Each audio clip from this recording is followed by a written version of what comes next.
The lady was asked if she was ready. The main character, Vasilisa Rose Caltañas. She is the only princess of this empire.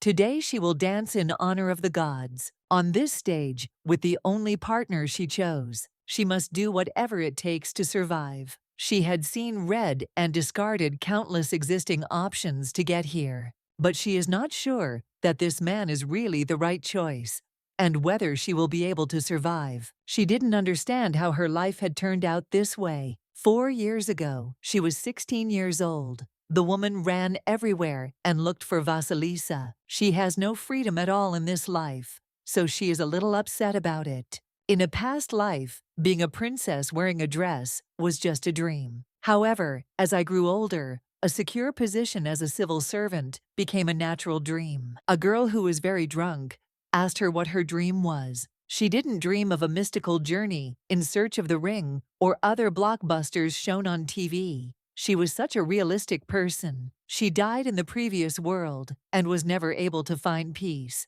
The world she reincarnated in was completely different from Seoul. Just like the country in the book she read, 10-year-old Vasilisa was irritated by the compulsory lesson because it was so boring. Well, she decided to listen, but it was still useless. She noticed that the name of the prince of the neighboring country was Slovenian, and the crown prince of their country was Castor. Then the lady realized that she seemed to have seen these names in a book, and the title of this book was Rusbella's Radiance, a love story between a wise and prudent girl and a crown prince who will become a brilliant ruler. Faced with the difference in status, the lovers flee to a neighboring country and fall at the feet of the emperor. At this time, the emperor of the neighboring country was the antagonist and second male character, the tyrant Castor. At first, Castor ridiculed the main characters, but soon he fell in love and confessed his feelings to the main character. Either way, Rusbella refused. Castor lost love, becoming a mad attachment. As a result, the empire got involved in a huge war. The entire imperial family died, and the country disappeared forever. Vasilisa couldn't believe that she had become an extra, and she believed that this meant that if things continued like this, she would die. Everyone around her, including herself, were extras in the book, and she had only one way to survive. She had to escape. She had to learn a foreign language and take the jewels. From that day on, she carefully thought out her escape plan. On the one hand, she still can't believe it, but it's true that she was reborn. In the novel, that pain was real, and she had childhood constipation. The princess told Hannah that she was up here. The woman said that she had been looking for her for so long, and that the princess should not walk around in just her underwear. Vasilisa didn't understand what kind of underwear it was. It actually looked like a simple and light dress. Hannah asked the princess where she had disappeared to, and why she had climbed to such a dangerous place. Vasilisa asked her to ask one question, and said that she wanted to go see Hans, who was guarding the gate. They say he's handsome. Hannah couldn't help but agree, but she was just shocked by what was happening. Vasilisa knew it. The scar was still there. She was reborn as a beautiful girl, but the scar on her cheek was a flaw. The palace physician said that it would never heal, which is why she was abandoned in this palace. The lady asked Hannah not to cry, because they say tears make you cry faster. The maid asked her not to speak in such an inappropriate manner, since she was still only 15 years old. In any case, she has enough of everything in her life now. If the plan comes to power, then she will be able to live the rest of her life peacefully. Until now, she thought it was impossible. Hannah was shocked that the mistress wanted to help her with cleaning. She didn't understand how she could dissuade the princess. Vasilisa said that everything would be fine because it was a general cleaning. The woman said that they would clean up here together. Then, it was a bit chilly here. Hannah noticed that this room had not been cleaned for a long time, and she assumed that the princess was here. For the first time, Lady Aeolesia lived in this room. The girl remembered the concubine Aeolesia. She was the biological mother who gave birth to her. As soon as she was born, she handed her over to the nannies and servants, who helped and raised her, and she herself left for the capital. The scheming woman was now known as the villain. Hannah told the princess to clean out the bookshelves. In the meantime, she'll quickly go get some cleaning tools. Vasilisa froze when she noticed the book. She wondered what it could be about. It looked like a diary, but there was nothing written in it, so she decided to close it. After that, there was a flash of light, and she was shocked that the diary was glowing. The letters just appeared here. 821 month of Hibernia, third day. The lady realized that it was today's date. She was cleaning her mother's room with the maid. Suddenly she found this diary, and apparently her mother left it, so she thought she could use it. Vasilisa decided that from today on she will keep a diary. Take that what happened today is written there, and this situation is also written here. 821. Hibernia, the 4th. Today she received a tea book as a gift from her brother Fleon. 821. Behold the month of Hibernia, the 6th. She was seeing off her brother Dane and fell. They scolded her, apparently because she wore a light green dress. In the year 721, the month of Hibernia, the 7th, 8th, 9th. After 7 days, the last entry is about the 10th number. The maid ran to the princess and shouted that something bad had happened. The first prince had arrived. She was shocked with you that he knows her first prince Castor, de Caltagnes. He is a cruel tyrant from the book who has killed countless people. The last entry in the diary warned of great danger. She will die at his hands. The month of Hibernia, the 10th. The first prince whom she had never seen came. He told the princess that he would now ask 3 questions on which her life would depend. Based on her answer, he will decide whether she is worthy of being part of the imperial family. The first thing he asked her was what their empire meant to her. He also asked what she thought about the emperor and what he meant to her. As soon as the questions were over, the first prince smiled beautifully, and then he killed her.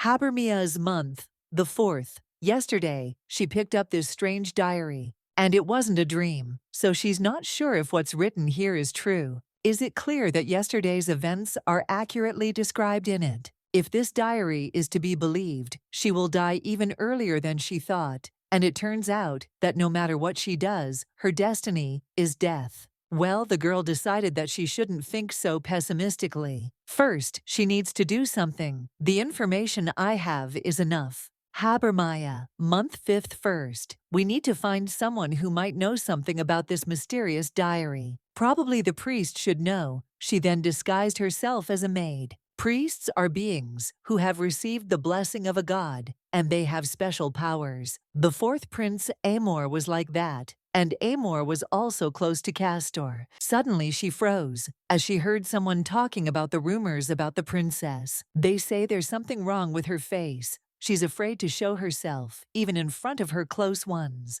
She had a nasty character, and it even got to the point where she beat up new maids. The mistress was shocked by this. That's probably why she doesn't appear in social circles. The 4th prince doesn't attend social events either. He's also sick. For some reason, during meals, he always calls the young maids. The new maids are afraid of him, because being in the same room, they can also get infected. Suddenly, water splashed on them. The head maid shouted that they should not gossip while working. The woman asked the girl for forgiveness because she believed that she was scared because she screamed loudly. The princess said that everything was fine and remarked that she was so tall. She remarked that she was a washerwoman in the palace of the 4th prince and asked what her job was. The lady almost said her name. She introduced herself to Asi, but she didn't say that she was a new servant in the princess's palace. She believed that the girl had gotten hurt before she arrived here and asked if the rumors about the princess were true.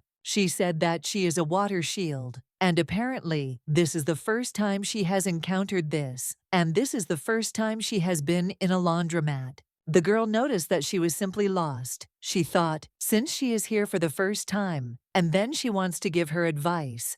Well, anyway, she will notice a man with my hair, then she should avoid him and not mix with him. The dark hair meant she was talking about Castor. She noted that all the careless newcomers died at his hands. So I hope that she would be safe. It's just amazing. So she needs to be more careful not to meet Castor. This is the 4th prince's palace.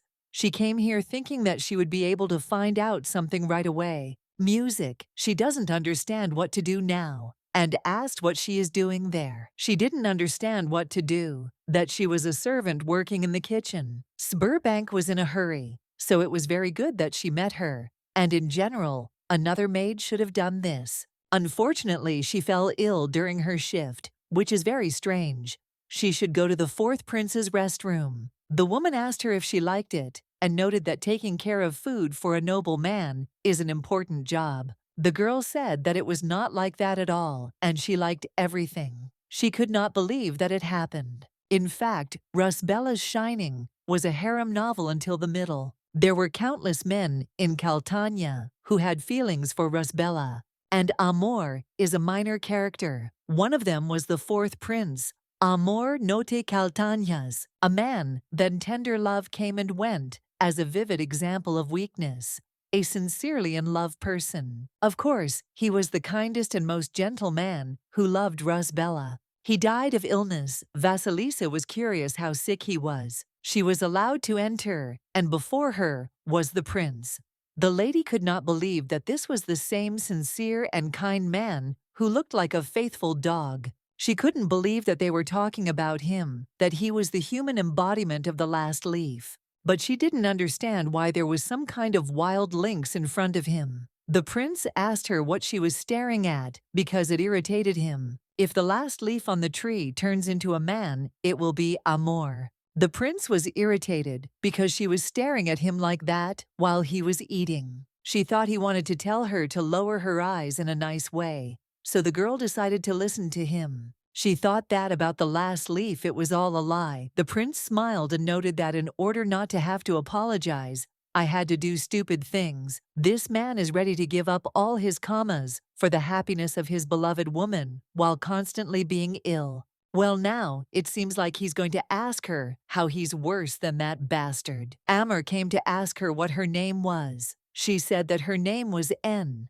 and that she was serving the prince for the first time. He noticed that she looked very young, and she was so calm when she spoke, as if she were not a servant. Usually looking at it, they cry, or they are simply afraid of it, or afraid of getting infected. The lady decided to ask him if he really suffered from various diseases. Now that's it. It's not contagious. Sometimes polite people wanting to support him told him not to get sick. They looked at him with pity and shamelessness. And of course, they were punished for such arrogance. She thought he was so sensitive because he was sick, but he was just like a child. The girl said that she didn't think anyone was pathetic because they were sick, and she assures him that the maids think the same. The master asked if she says that being sick does not mean being unhappy. Amor did not understand why she was so sure of this. The lady said that she knew from her own experience, and that the prince would also learn about it someday. Because he is a good man, the prince noticed that she was saying rather funny things, and smiled sweetly at her.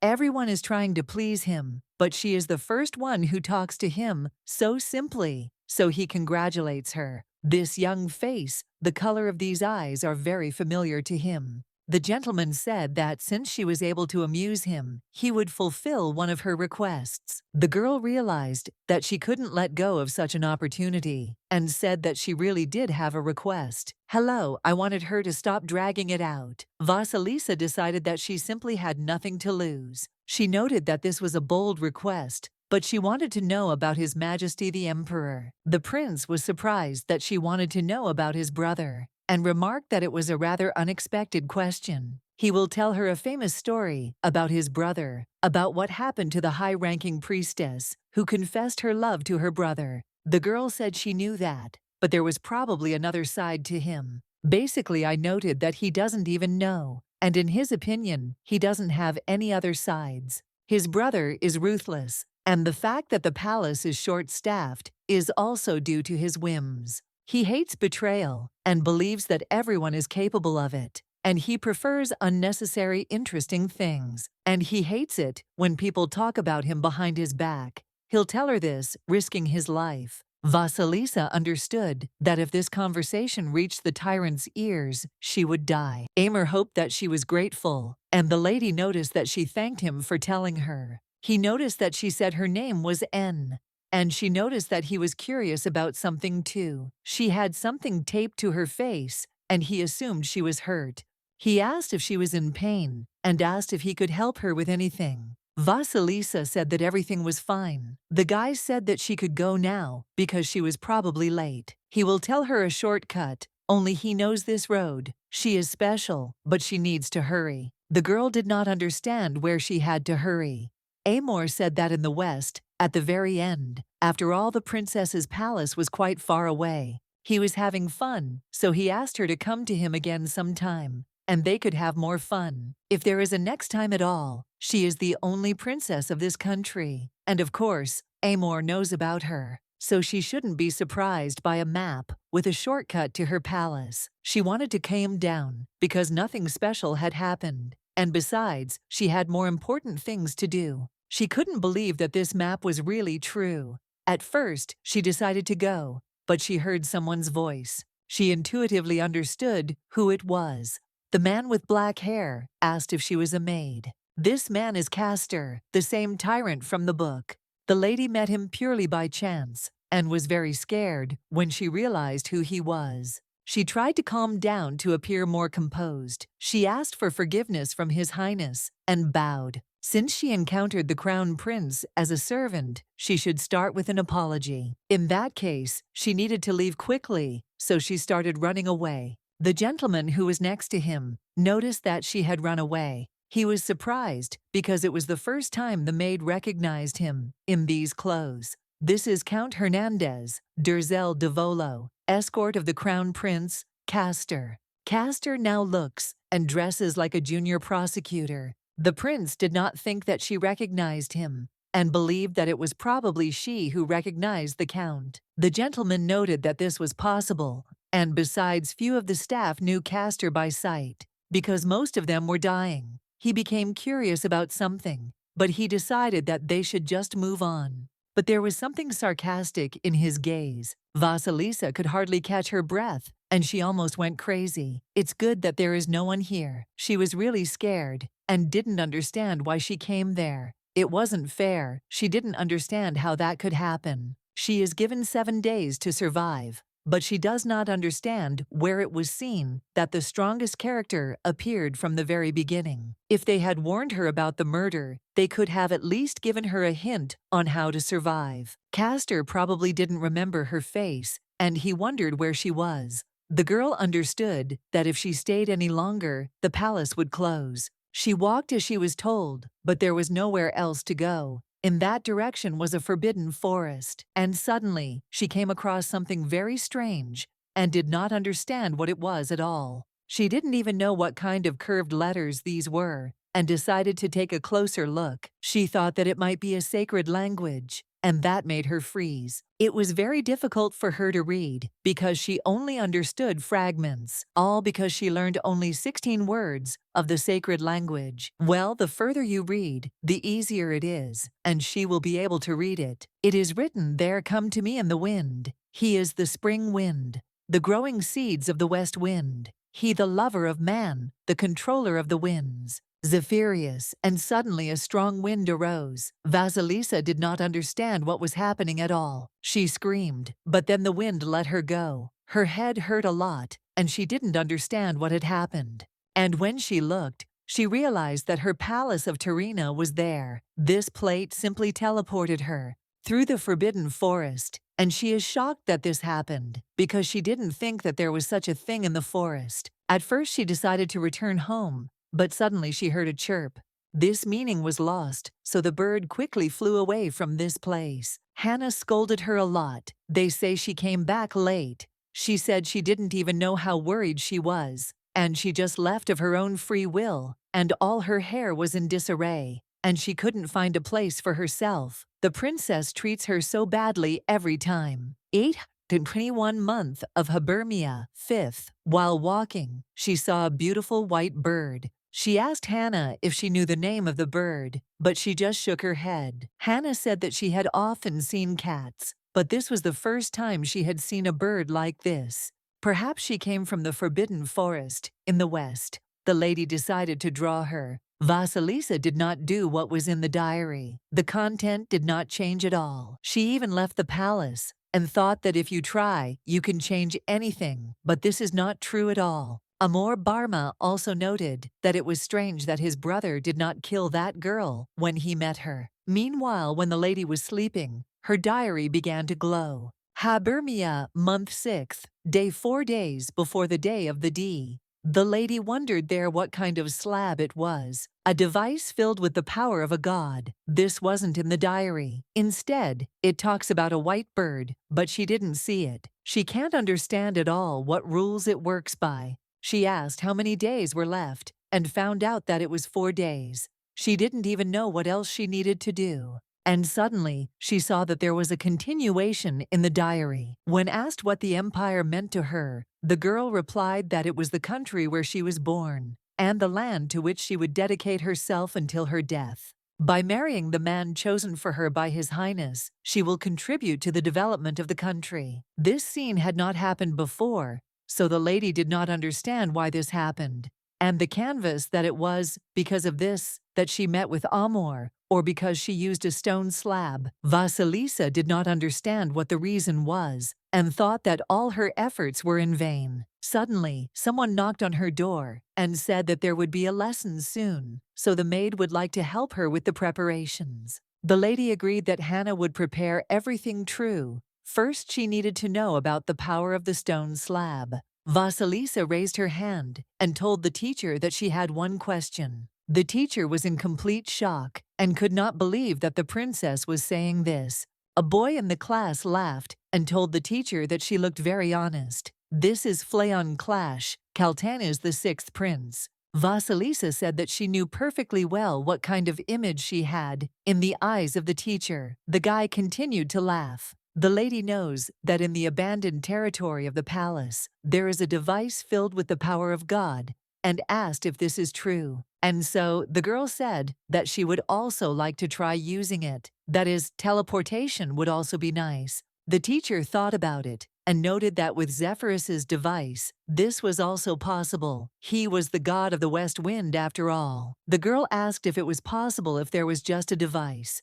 Well, the teacher said that unfortunately, it is not possible now. Vasilisa asked why this was so. The teacher said that a priest was needed to create a device with the power of a god. However, there are no more wind priests in their empire, meaning they cannot use it. Vasilisa didn't understand how she was able to use it then. The teacher noted that even without the priest, the wind that is the force made possible what she said. The power of the god's air, which only the emperor and the crown prince possess. With this power, one can use the device of the wind gods. After all, this is the power that dominates the powers of all gods, with which everything is possible. The power of the air of God. Until now she had nothing that could be called a special power. But suddenly, she had such enormous power, and the girl could not believe that it was because of the diary. The maid informed the master that she had prepared food. Castor stood up. When he tried it, he immediately threw it away, and the maid began to tremble with fear because of it. The gentleman noted that his father was doing the same thing again, but now he could not be killed with poison. He ordered this servant to be taken away, but she screamed so much that it was completely unfair. She swore that it was not so, and that it was not she who did it. But the prince did not even intend to listen to her.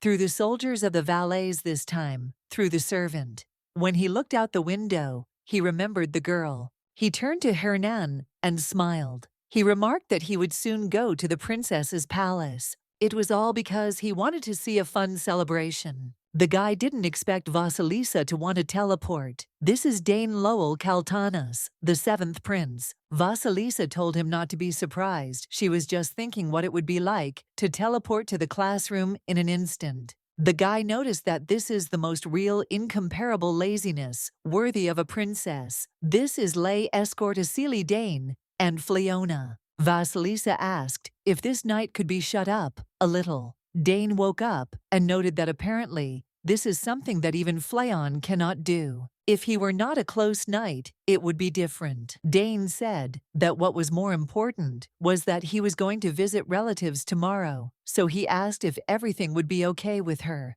Vasilisa asked if he was talking about relatives from the east. She asked how long he was going, and the guy said about a week. When Vasilisa heard about this, it was possible that she would no longer be alive by that time. So maybe this is the last time they sit opposite each other like this. Dane noticed that she hadn't worn the luxurious color in a long time. She didn't seem to wear red. Vasilisa asked if she looked strange, but the guy said that it was because she didn't at all, and he looked so beautiful that he couldn't even look away. Dane thinks it really suits her, so he smiled at her. He was embarrassing her, so she asked him to stop. The lady did not understand what it was that the extras were more beautiful than the main characters. She asked her brother if he could skip the scientific conference today, or whatever it was. Dane said that the elder brother went, so everything is fine, that the week 6th, that the 7th one person will be enough. The rain had stopped, so they were glad Dane walked behind his sister, and she remembered how she said that she would also like to try teleportation. It was the first time he said that it was very stuffy in the palace. In principle, she noted that it would be great if she did not leave the palace for a long time, and it would be comfortable there. It's so cold outside. Vasilisa turned to him and asked again. She twisted her legs, so she got tangled and almost fell, but her brother managed to catch her. Dane asked if everything was okay, and the girl smiled and said that everything was fine. The guy thought she had twisted her ankle, but the girl said that it was not so, and everything was fine. Dane, ask your sister how to forget, because her back is torn. Vasilisa turned back and asked again. She did not understand what he was talking about. 821 month of Hibernia, 6th day. She was seeing off her little brother Dane, and fell. It was raining, and her dress was torn indecently. Apparently, she had made the light green dress in advance, and knew she shouldn't have worn it. She was so excited, simply because the diary content was added, and it didn't change anything for the future. There is no point in wearing a dress of a different color. You need to do something that will have a greater impact on the plot. The maids were surprised that the mistress had already arrived, but she was heading off somewhere with quick steps. After this, Vasilisa opened the doors and realized that she had not yet gotten rid of the predicted future. She needs to find Amor. She doesn't think he'll have no choice but to help her. Until the future changes, she will not allow herself to suffer. The Forbidden Forest is a forest that only the emperor or the crown prince can enter. Rumor has it that if the giant guard does not recognize a person, he will never be able to return back. Although there were such rumors last time, nothing happened to her except teleportation, so she believed that she really did have an heir. A huge guard who lets only the emperor and his heir through. If the guard recognizes a person, he is dead. The dogs started attacking her, and the lady didn't understand at all what it was. She had heard about them, that they existed. Enormous guardians of the Forbidden Forest. Vasilisa climbed a tree because of this. She couldn't believe that it was them. She was very scared, and she did not understand who had released such dangerous Zverevs,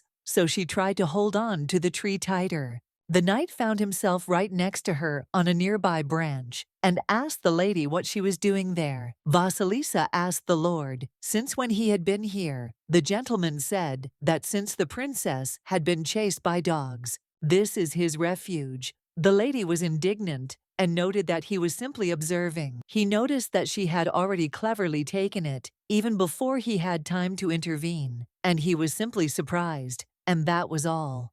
When he looked at the dogs, they shuddered and ran away.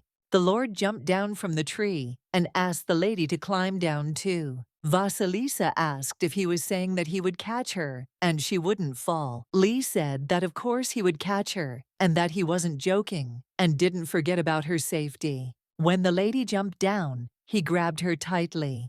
Perhaps it is because he is a knight who has been with her since childhood. She talks about how strong he is. Again, that face pretending he is the best. She remembered that when she was little, she had told Lord Lay that she had found some bug in the form of a caterpillar. He wondered why the lady was here looking like this, but she had been doing what she wanted since early childhood. He also asked her not to make him worry too much and wished her a good walk. Vasilisa was shocked that he wouldn't ask where she was going. Lay noted that even if he did ask, he thought she wouldn't answer. When she makes a decision that she can't talk about, she always has this face. He put a good luck charm on her because it was his treasure and asked her to be careful and return safely. He was always like this, so she smiled at him and said she would be back soon. Lee, meanwhile, said that he would deal with the rest of the dogs so that the journey home would be safe. The girl said that she was a servant from the princess's palace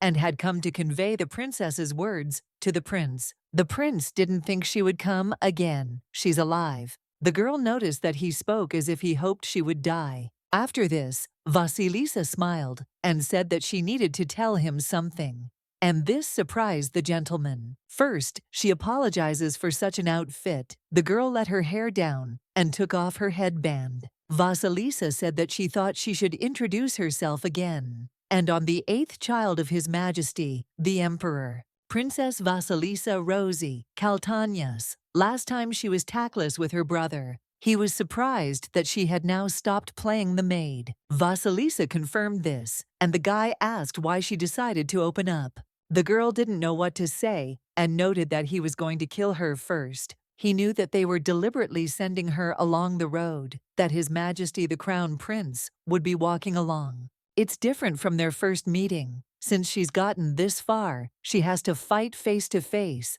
She has to actively use what she knows, like this guy's secrets. Amor's first secret. She knows that plants are his eyes and ears. It can be said that thanks to this ability, he watched her die. He hears sounds from all plants and can control them. Vasilisa asked him to help her because she would die in 3 days. Crown Prince, the elder brother, will kill her. But the guy asked her to provide evidence. The lady said that she didn't have them. Now Amor asked if she had come to baselessly accuse someone. Vasilisa noted that he had no other choice but to believe her. After all, she told what he brother hid from everyone for a long time. Amor note, Caltagnas. In fact, he is the only inhabitant of the god of the earth, Tellus. This is a god from ancient Roman mythology. He can use all poisons and medicines. All plants follow him.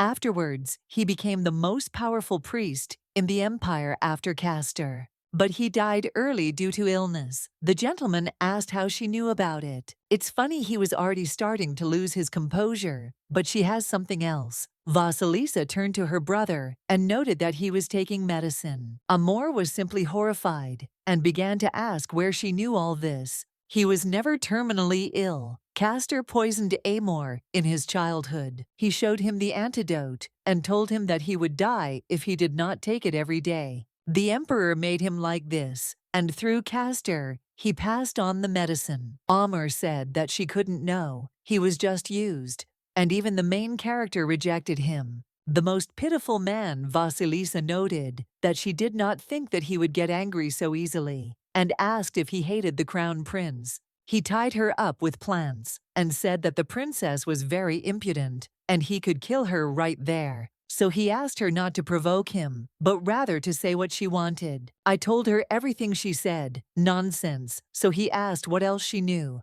Amor is shaking. The lady understood that he was afraid, because if the secret she was talking about came out, he would also die. She offered him a deal. If he would help her, she would help him in return. Amor asked how this would happen. Vasilisa noted that, for example, the disease he suffered from, she could cure it. The guy told her not to make him laugh, because even he couldn't cure it, and asked if she thought it was even possible. Vasilisa confidently replied that she would cure him, and could even swear on her life. Her determination filled the room. In about 4 years, a very valuable medicine would appear, and Rosbella would be able to meet the creator of this medicine. It was a promise full of hope. Then she will go with her, and will be able to get it too. If Vasilisa survives, she will be able to cure the disease with this medicine. The girl turned to her brother and said that she knew the fear of an uncertain death well and felt it right now. Her eyes reflected horror. So they will be great allies, like no other. This was their common path. The prince remarked that it was funny and added that he didn't believe a word she said.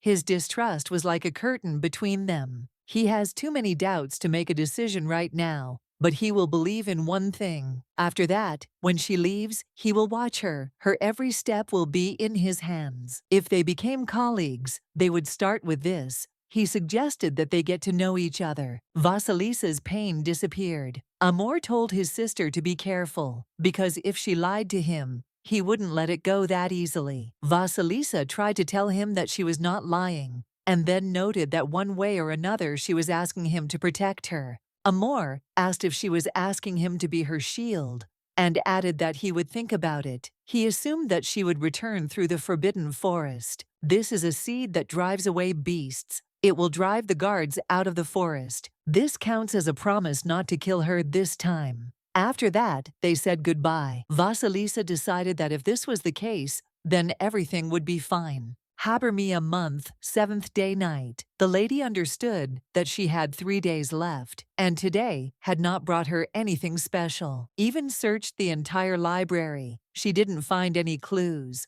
Only the teacher scolded her because she was making a mess again. Hannah noticed that she was sitting up late today and thought that the lady might have insomnia. But Vasilisa said that it was not so, and there was nothing terrible about it. It was already past midnight. The maid asked her to wash up quickly and go to bed. The princess understood her. She had already decided to accept her brother's help, and now there was only one thing left to do. Suddenly, the princess jumped up and started walking somewhere. New information appeared in the diary, warning that Amor would die right now. She didn't understand why she was trapped in a cycle that lasted 7 days, but it didn't seem like she was the only one stuck here. 821. The 8th day of Habermia. Most likely the 4th prince died during the night. She couldn't believe it when they told her they found his cold body in the morning. They said it was poison. He shouldn't have drunk that tea. The lady did not understand why the corridor was so empty, and decided that she could not think about it right now. Even if this world was created for the protagonist, she just wanted her life to be peaceful. But Vasilisa is surprised why reality is always so cruel. Why Amor's character is so different from the original novel also remains a mystery. The lady did not understand how she should act in this situation in order to survive. But now, the most important thing is that both she and Amor survive, so she burst into his room. If he died like that, she would be very sorry, and it would be too sad. The culprit of the poisoning was the maid of the palace of Tyrant. Her yellow and elder brother, the 4th principal, believed the maid and died. That's what Brother Dane said. If someone had found his body earlier that night, he wouldn't have died. The gentleman did not understand why she entered his room, and immediately began to cough and also asked her not to come near. If he drank it, he would die, so she didn't understand why he had to die tonight. Perhaps because of the meeting with her, Vasilisa noted that he knew she would come. If he didn't want her to come in, the plant would have blocked the entrance. The lady asked if he liked tea, and the prince was shocked with you that she said that after suddenly appearing. The lady said that he cannot drink it, even if he likes it, because if he drinks it, he'll die. He looks like he doesn't believe her. Of course, it's hard to believe. Amor said that he did not understand why she had come here to tell him this. If that's all she's going to say, it's nonsense, and she'd better leave. Vasilisa shouted that he probably couldn't believe her, but asked him to listen to her and not drink it. The prince had already told her to leave, but Vasilisa screamed that he didn't want to die. Vasilisa was wrong in such a situation. Her brother will not believe her.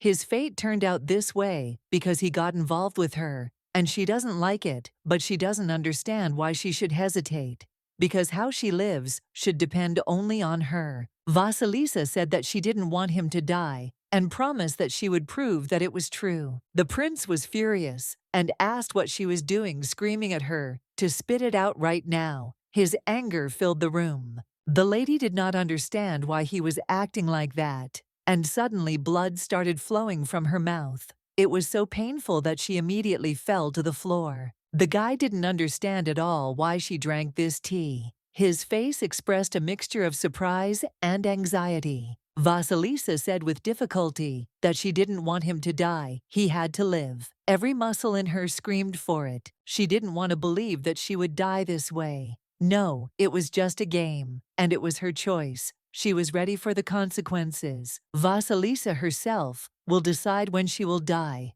So I wonder what the diary will do now, because she will die before the day when it predicted her death. She had a hunch why her dress had torn when she had put on another one. It was probably because it was meant to happen, as if fate itself had decreed it that way. And she must die too, but not today. That is, she cannot die on any other day until the content of the book changes. The maid noticed that the mistress had gotten up late today, and she thought that she had insomnia. Vasilisa was in complete shock and asked Hannah what day it was. The maid apologized and said that today was the 7th, although it was already filled, so it was the 8th. At the moment she died, to be honest, she believed that it would all end there, but everything happened as she thought.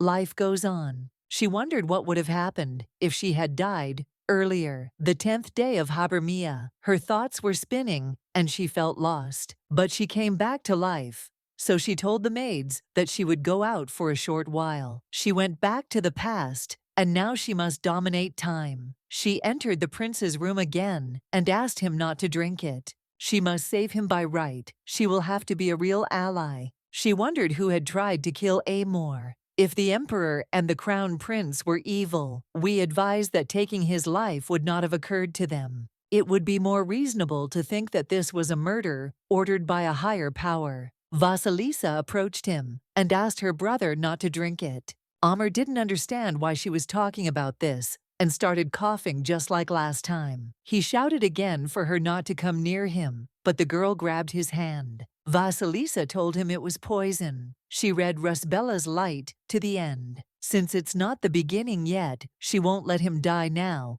not when he becomes her ally.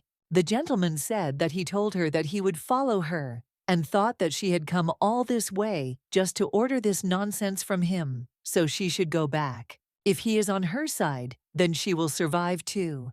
And before that happens, she must help him. The girl said that she would drink the tea instead of him, and asked if that would be enough to convince him. If he were like himself in the novel, everything would be different. His kindness is sorely missed now. Then she relied on him to at least be her loyal ally. After that, he threw the cup on the floor. He grabbed her hand and started asking her what she was doing. The girl screamed that she wanted him to live. Vasilisa knew that her words could not be trusted, but he had to listen to her. She will make him believe her, even if it all ends in her death again. Vasilisa said that since she does not want him to die, she asks him not to die now. At first, the guy wanted to say something, but then she noticed that he didn't know what she was trying to tell him. Amor wondered if she knew something that was causing her to behave this way. Even if he doesn't believe her, for now, it's enough he won't be able to drink from a broken cup. This time they survived. The gentleman asked if the thing she had on her neck was just an ornament. She came here without permission. It's 1 a.m. The girl said everything was fine, but he didn't understand why she was talking like that, as if she could do whatever she wanted. Amor said that she was seriously annoying him, although the day had just begun. So he asked her to come back because it hurt him even to swear. He is as angry with me as she thought, and he did not even punish her. He asked her to disappear, but the lady asked for another minute. Vasilisa grabbed his hand and asked if she could come to him again during the day. There are only 2 days left until 10, so she needs help immediately. The prince said that now he understood, so she could just come to him during the day. Vasilisa asked if she could come today, but the guy agreed that she would only come tomorrow, and this gave her a little hope. She decided to agree because it meant that she had time. The 9th day of the month of Habermia, she announced that she was here, and her voice sounded with a slight tremor, but with confidence. Amor was surprised because she really came, but he allowed her to enter. And this was the step towards rapprochement that she had been waiting for. He asked what she had brought, and trying to remain calm, the girl said that it was information about crazy tyrants in history, hoping that it would interest him. Vasilisa had to find a solution to survive today because Castor would come and find her tomorrow. She couldn't let this day be her last. The lady said she thought she would get some answers if she kept looking through them. They were tough, but she worked hard to gather information that could help her. The prince shouted that it was all rubbish, but the girl tried to tell him that it was all her work. Amor noted that she wouldn't be able to survive if she just watched it. Vasilisa assured him that she had to do it by tomorrow, her eyes shining with hope, although despair was seething inside her. First, he didn't understand why she was so sure that he would come and kill her tomorrow, and this confusion made her think about her actions. But she knew about him, about his poisoned tea. This information made her heart beat faster. It was not just a guess, but knowledge that could save her. The girl really wanted him to give her information, not to mention that they weren't really like that. Now that he thinks about it, she always walks into the room of someone who isn't even related to her, as if it's no big deal. She was surprised that he was not related to her. It was as he had thought. She had not known it, and this realization suddenly became bitter. The gentleman remarked that they were almost strangers when they became adults, and the girl realized that this meant that he would not tell her anything. What's important is definitely not that submission. She must submit to him when she is in front of him, no matter what. Although it should be useless if she becomes uninteresting to him, then he will become bored, and then he will not kill her. Amor said that she shouldn't even be touched, and it was a warning that she took to heart. Vasilisa understood him and said that she thought she understood what he was talking about, so she asked him if he could help her with something. Amor decided to ask what else she needed, and there was a note of genuine interest in his voice. These are questions. She has 3 questions he is going to ask her, so he asks her to tell him what she should answer so that he will see her as worthless. The prince did not understand why he had to do this, but when he saw her sweet face, he asked her to give it to him. He sat down to read them, and Vasilisa noted that he was probably going to do it anyway. Even before, then she was filled with hope. It only seemed that everything was fine. It didn't matter if she got hurt. The main thing was that she survived tomorrow. Well, she didn't know anything then. That was her biggest mistake. The 10th arrived. If the lady wants to go outside the imperial palace, she will be in trouble. Vasilisa thought that this was not a problem and said that she wanted to see handsome guards. The woman tried to stop the princess, and when the girl looked at Hannah, she saw that she was about to burst into tears. Vasilisa said that she was just joking and sat down on the swing. The maid sighed calmly. The lady did not expect anything new on her last day, but she never thought she would die outside the palace. If she goes a little further, she could end up there, the place where the festival and Castor's engagement will take place in 2 years. There, you can also catch a glimpse of the imperial capital, where the priests and the imperial family live. She so wanted to see it all with her own eyes. Vasilisa turned to the maid and said that in the chair next to the nightstand, a small space could be found if the seat was lifted. She keeps a lot of jewelry there. The lady told her not to forget that her treasures are there. The maid did not understand why the princess told her about this. Vasilisa still does not know whether she will die or stay alive, but she wants Hannah to be happy and to live in abundance. I want only her, but also Sir Fleon and Dane and Amor. But suddenly someone approached her and asked if she was the first princess, Vasilisa Rosa Caltanas. He informed her that he was here to deliver a letter from the 4th prince, Amor Note Caltanas.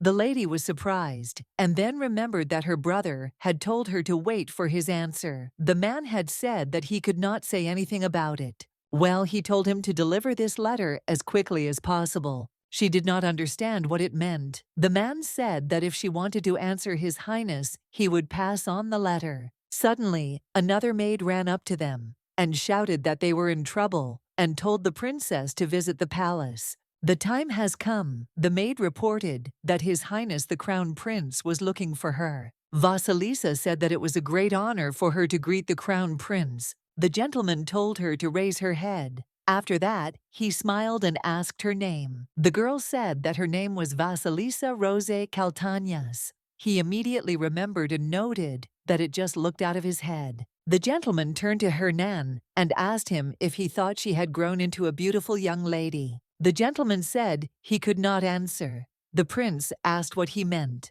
Castor asked him to tell her because he knew more about the princess than he did. Hernan only knows what is written on paper about her. The gentleman introduced himself as Castor de Che Caltanas and asked if she knew him. Vasilisa asked how, as a member of the royal family, she could not know about His Highness. Although they had never met, she had heard of him. Vasilisa is afraid of him, and this feeling paralyzes her. The gentleman, noticing her fear, said that he did not mean this, but his words did not bring peace. He wondered if she had ever seen him before. Vasilisa said she didn't understand what he was talking about, and her eyes reflected fear mixed with bewilderment. She was very scared, and her heart was pounding in her chest. The master pointed out that nothing could be done if she did not understand, and then he took hold of his sword, as if preparing for decisive action. Sasha, she wants to survive, and she didn't understand why this happened. Suddenly, he killed the maid with one swing, and this gesture was a shock for her, making her realize the seriousness of the situation. He caught Hannah, and her desperate gaze met hers, as if trying to convey her last words. Castor apologized because he should have been more careful with the blow, because the blood got on her and it increased her fear even more. After that, he asked her if she remembered everything. Now, his calm and stern voice sounded like a sentence such that it seemed as if he sang a line from a song that broke off on the most tense note. With that face, he looked at her as if waiting for a reaction. The prince noted that it was still not very fun to do this again, and her voice trembled with tension. Now he would give the verdict, and this time seemed like an eternity to her. The daughter of Aeolesia's 8th concubine, Vasilisa Rose Caltagnas, a name that would now sound like a verdict. In the capacity of the one who will be charged with the care of the empire in the future, he accuses her of having an unlawful relationship with a priest of chaos. And these words sound like a bolt from the blue. Right before the princess's eyes, all her maids were being killed. Bess, Renee, Nanny. Their screams echoed in her mind, and it seemed to her that this was not happening to her. The lady did not want to believe that this was true, and thought that it was a dream, just a terrible dream from which she was about to wake up. But reality turned out to be too cruel. She didn't understand what he said then, and who the god of chaos was, what he meant, who she was talking to now, and why exactly her. The prince asked her to look at him, because right now her life depended on the answer to 3 questions that he would ask her, and panic arose in her soul. So beautiful, attractive, and sweet. The prince will ask her 3 questions. 3 answers will prove her royal status, but her mind is like an empty shell, incapable of thinking. Amor spoke the answers to his questions, but she cannot remember them. She had to answer what the empire meant to her. Amor told her to answer that the empire was a state that she was bored with, so she would continue to serve this country for the rest of her life. As a princess, she will dedicate herself to the empire by marrying the man of His Highness's choice. The girl barely said that for her, the empire was a state that she was bored with, but she would serve for the good of this country for the rest. She repeated it 1,000 times, but the words stuck in her throat as if an invisible barrier prevented them from breaking free. It wasn't even written in the diary, and so she doesn't understand why it is like that, because this state was completely new to her. Vasilisa is afraid, and she is very afraid, and this fear weighs on her like a heavy burden. In fact, he noted that he thought it was time for a second question. He wanted to know what she thought of the emperor, and the subject was clearly on his mind. Vasilisa didn't know if she could survive here, in such a cruel world. Amor told her that the emperor was the one who gave her life, but the empire was also his child, which put her in a difficult position. The emperor is the most respected person in their society, and so she believes that one day His Highness will become no less a wonderful emperor as his title demands. Vasilisa began to stutter and say that he was a respected and great man. But her voice trembled, and she began to say that she was not sure, experiencing internal doubts. She had seen many deaths in movies, TV shows, and literature, and this created an illusion in her that such events could not happen in real life. She saw how heroes suffered from severe wounds and losses, and she could not get rid of this image, as if their pain was just a fantasy unrelated to her or to everyday concerns. People who were laughing loudly and chatting about everything in the morning are now dead. And Vasilisa doesn't understand why everything is happening this way. She just wanted to survive, and there was nothing reprehensible in this desire. Then the principal asked her what she thought of him. At last, her scream died down, and the world sank into silence. Her hopes were fading along with precious time, so she fell to her knees and begged him for mercy. Realizing how important this moment was, Castor asked her if she thought he was wrong, and if she really thought so, then she should run away or hide, which caused her confusion. Having finished asking questions, the prince smiled and remarked that it was boring. She wants to live, and he wondered whether he should spare her at all. Leave her alone with the stinking corpses. If she wants to live, then it will be as she wants. He will allow the bodies to be piled up by her bed. Vasilisa screamed that she did not want to live, and then the prince said that in that case, he had no choice, and he would kill her. Vasilisa lay on her knees and screamed that she didn't want to die either. If she had a next life, she would want to live it differently. After this, Castor said goodbye to her, and then she died. Habermia month, 9th day, only a couple of drops touched the ground. She tried to pull herself together because no one had died yet. Her brother came up to her and asked what she was doing because she was not a commoner. She is also the boss, so he asked why she was holding the shoes in her hands. This is her older brother, Fleon. He is as handsome as ever. He asked if she laughs at him, and then he noticed that she was behaving recklessly because Dane was not here, and asked if she thought that she could do whatever she wanted just because he was here. She was glad to see him again, but it was so tiresome to hear the same thing. He wanted to squeeze her cheeks, but she turned around, and he was surprised. That's how it was last time. The brother noticed that she was a little brat and didn't understand when she became so nimble. The girl told him to stop himself. After Vasilisa suggested to return, and he was not against it, she returned for the 40th time. The first time she barely got over the horror she had experienced. She asked Hannah what day it was, and Hannah didn't understand why she was asking. She died so often, she never lived to see her last day. As heir to the throne, he will cleanse her of the sins she committed in honor of the accursed god, the damned Templar, of whom she knew nothing. The girl tried to question the servants when she was resurrected, but they knew no more than she did. In a life that was interrupted before its time, without the right to salvation, and a painful death giving a new miserable life, no matter how many times she ran hid and still died, drowned, thrown off a cliff, she didn't even remember the last time. After the 6th death, she began to forget the pain and fear she had experienced. After 11, the rest of her feelings became dull, and she no longer cared. She herself asked him to kill her. At that moment, she realized that even she had some abilities, despite what she had experienced, and the emptiness that had taken the place of horror. She was sane. The girl didn't even understand whether she was crazy or whether she actually possessed an amazing ability.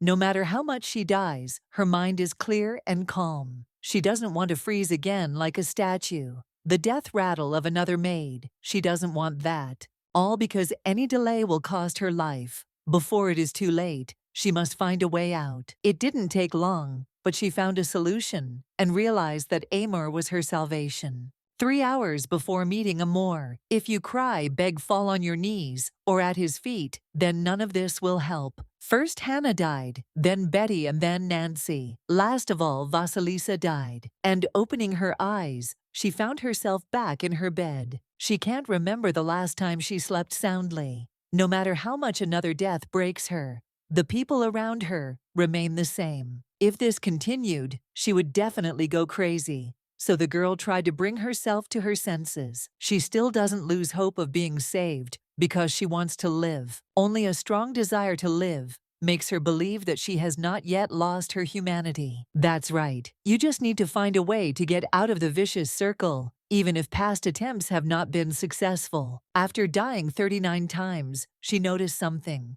There are 3 necessary components to her death. If she dies, she will return 2 days before her death. The prince asks 3 questions. In any case, she will die. Even if she escapes, she will still run into the prince if she manages to avoid him. Then she dies at the same time in another way. And this is her 40th life. She hasn't slept for the 3rd night because she doesn't want to sleep and see these nightmares again. Every night she dreams of another death. And if she can't let it go, the nightmares will never end. 3 hours later, Amor's palace. A servant from the princess's palace arrived. He allowed her to enter and expressed surprise to you that she continued to hide her identity. Vasilisa said that she was still considered to be taken into custody. The prince invited her to sit down. In principle, I didn't understand how she could be so shameless and even behave so brazenly. Indeed, they met because she spilled his poisoned tea. Although she has met him for the 40th time and said that he asks why she has become so impudent, she noted that perhaps it is because of what happened a month ago. Sometimes she wonders how things would have turned out if she had behaved differently with him, had been more open and attentive from the very first day. The prince didn't understand what she was talking about. Every time their relationship goes back to the beginning, even if every time she saves him. Now it would be great if he understood her. The lady asked him not to behave like that, but to tell her about the crown prince. The guy thought for a moment, after which the girl asked if he had taken his medicine, and Amor noted that she had no shame or conscience. Now the man who has capsized is no longer so calm and kind. She again and again gets him angry. Now she's showing her character. The prince asked if she was interested in anything special. The lady coughed because she was not sure he was always like this. Cupid told her to clear her throat and then speak. He always raged for an hour every time they saw each other. Vasilisa said that it was hard to answer something when they asked so suddenly. The guy told her to leave. But the lady said that she was interested in how he would deal with those who wanted to kill him. Amor asked if they were talking about his brother. Come to think of it, he must have owed a note or something in the past. On the first day, the day she first met her older brother, Amor noted that the question of the heir was resolved. But it cannot be said that it was final. To win abilities alone are not enough, so he will tell her something about her brother that she needs to know, so she should listen carefully. His brother enjoys watching his victim writhe in his death throes. Therefore, it should be of interest, and at the basis of his decision interest, and not calculation. Vasilisa asked if he was saying that she just needed to interest him. Amor said that if she could, she would extend her life by a few days or years. If she is ready to behave like a devoted dog for the sake of life and be afraid every day not to wake up, then this option is for her. He speaks and seems to blame himself. You can't predict what will interest him. Maybe if she acts like an idiot, she'll be pardoned. He likes to watch people do stupid things, and there's no point in killing idiots. She remembered that her brother had given her a letter, and what he had told her now had been written in the letter then. But even if she had memorized what was written, she would not have been able to use the advice because fear of the crown prince consumed her mind. Only after dying 39 times was she able to overcome her horror, so she stood up and thanked the prince. She was very grateful that he shared his thoughts. He noted that she should not say stupid things. Amor hasn't decided yet whether to let her near him. It seems she's starting to like him. The lady asked if she could greet him properly. He was group but never rejected her, so she kissed his hand. She decided that they would meet again this time in the future. And again, the 10th day came. She had only one way left. To the one who killed her, she will smile like a beautiful flower. Her 40th life, as she decided the last one in the loop, had now begun. His name is Castor Deshe Caltanias, and she must know. She didn't know why, but he came an hour early, but she didn't care. and said that she knew. The girl was ready for anything and said that she welcomed the first branch of the empire. Vasilisa tried to control herself this time. She had to act correctly. The 10th day came again, and she had only one way to survive. Vasilisa greeted her brother with a smile. The 40th life, as if the last began. And she noticed that she heard that he was looking for her. The brother smiled at her and asked what if so. Vasilisa pretended to be in complete shock and noted that such an important person had traveled an awfully long way to her palace. She asked what brought her brother to his crumbling palace. And after that, the man froze. She noted that he had no idea how happy she was when she heard about his visit and said that she was also very ashamed that her palace looked so bad. She can hear them talking about the princess going crazy. Let her chatter as much as she wants. After this, Castor decided to find out her name, and the girl said that her name was Vasilisa Rose Kaltanas and asked him to call her simply Vasilisa. After this, the man laughed and said that that was her name, and he had even managed to forget it. He said that now her name would be remembered, and the girl was very grateful to him for this. But he thinks she should spend more time talking about what she's saying. Sir, she doesn't even know how to be cunning. Even now she's scared. This was not true. He was wrong and underestimating her. So Vasilisa asked why he thought she was afraid. The girl asked what she should be afraid of because he was not scary to her, and with all her heart, she longed to break the hellish loop.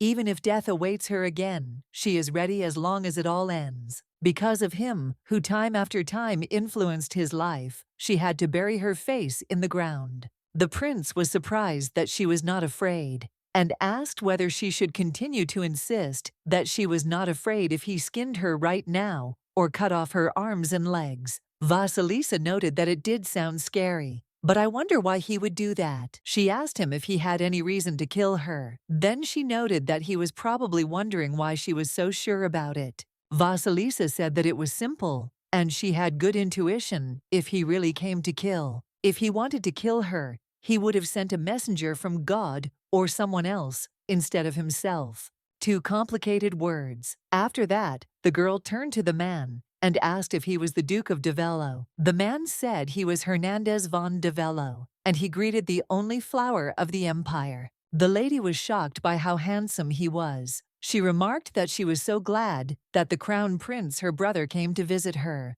The lady spent a whole half-hour getting ready. 39th time, already 39 times. So many times she died, if not by his hand, then because of him. The girl said that if he wanted to know why she would be terribly interested. Vasilisa was able to overcome the fear of death and meet his gaze. She asked whether her brother had come to see her or to praise her. Vasilisa really wanted to tell him to think about it and use it for its intended purpose. What she learned from the book and the stories that had not yet been written filled her mind, creating vivid pictures in her imagination. Vasilisa is using everything she can to survive in the current situation, and she noticed that her mother remained in the main palace, which adds to her feeling of loneliness. That's why she thought about praise. Perhaps if she continued to study diligently, her father would still come to her and listen to her. Together with her brothers, whom she had not yet seen, they could all come together, and this thought gave her hope for a brighter future. Castor decided to ask if she was saying and thinking this way only because she was studying, since it could simply be a reflection of her hopes. He thought that they should come only because she was studying, but the girl really sincerely believed that they cared about her. Vasilisa noticed that when she started studying, she suddenly realized that she was very bored. That was why she wanted to ask her brother. The etiquette teacher who came to her palace called her useless, and it hurt her deeply. She said that the girl's face was disfigured by a scar, and she was shocked that the girl believed that the country needed such a princess, which depressed Vasilisa even more. She couldn't believe that her father would come for her just to kill her. Castor hates the emperor, his father who tried to kill his son. Vasilisa asked her brother if she was wrong in her assumptions. She believed that her father would not kill an innocent person, and a hope crept into her heart that he would still be able to understand her. as many times as he wants, only then will he become no better than his hated father. Vasilisa wanted to tell him to just try to kill her because she would rise again. Castor thought it was funny, so he asked her to continue. She's not afraid. And her assumptions are funny. The little sister decided to ask him what an assumption is. The gentleman said that what she said about the reason why he came. After that, the prince asked her what she thought why he came. Vasilisa asked if he came because he was thinking about her. There are so many things to do now because the harvest needs to be gathered, and he can always call her. The prince wondered what would happen if he called her for another reason. The lady asked which one, and the prince didn't even know what to answer her. But he gave her an example that it could come from betrayal. Well, the girl thought that this couldn't be, because she knew her brother and he simply cared about her.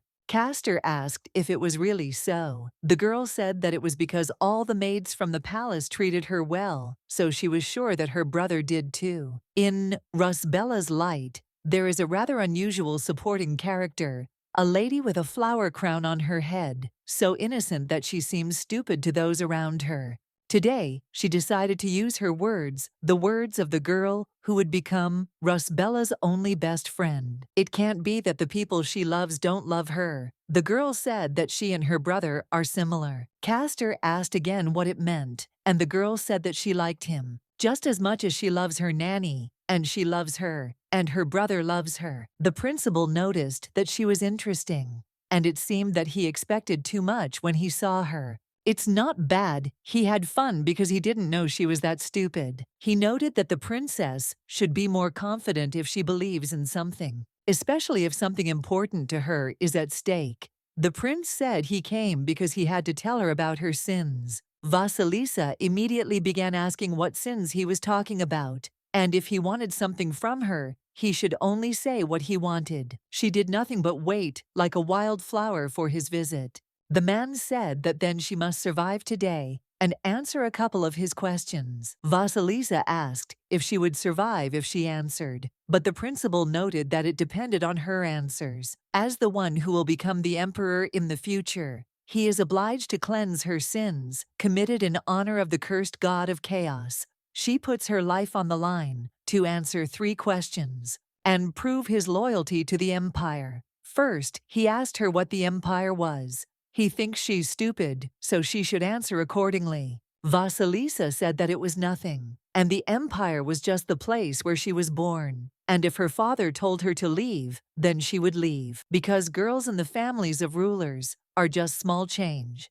The prince asked if she wanted to say that she did not belong to the land where she was born and raised. Vasilisa asked if she couldn't talk like that.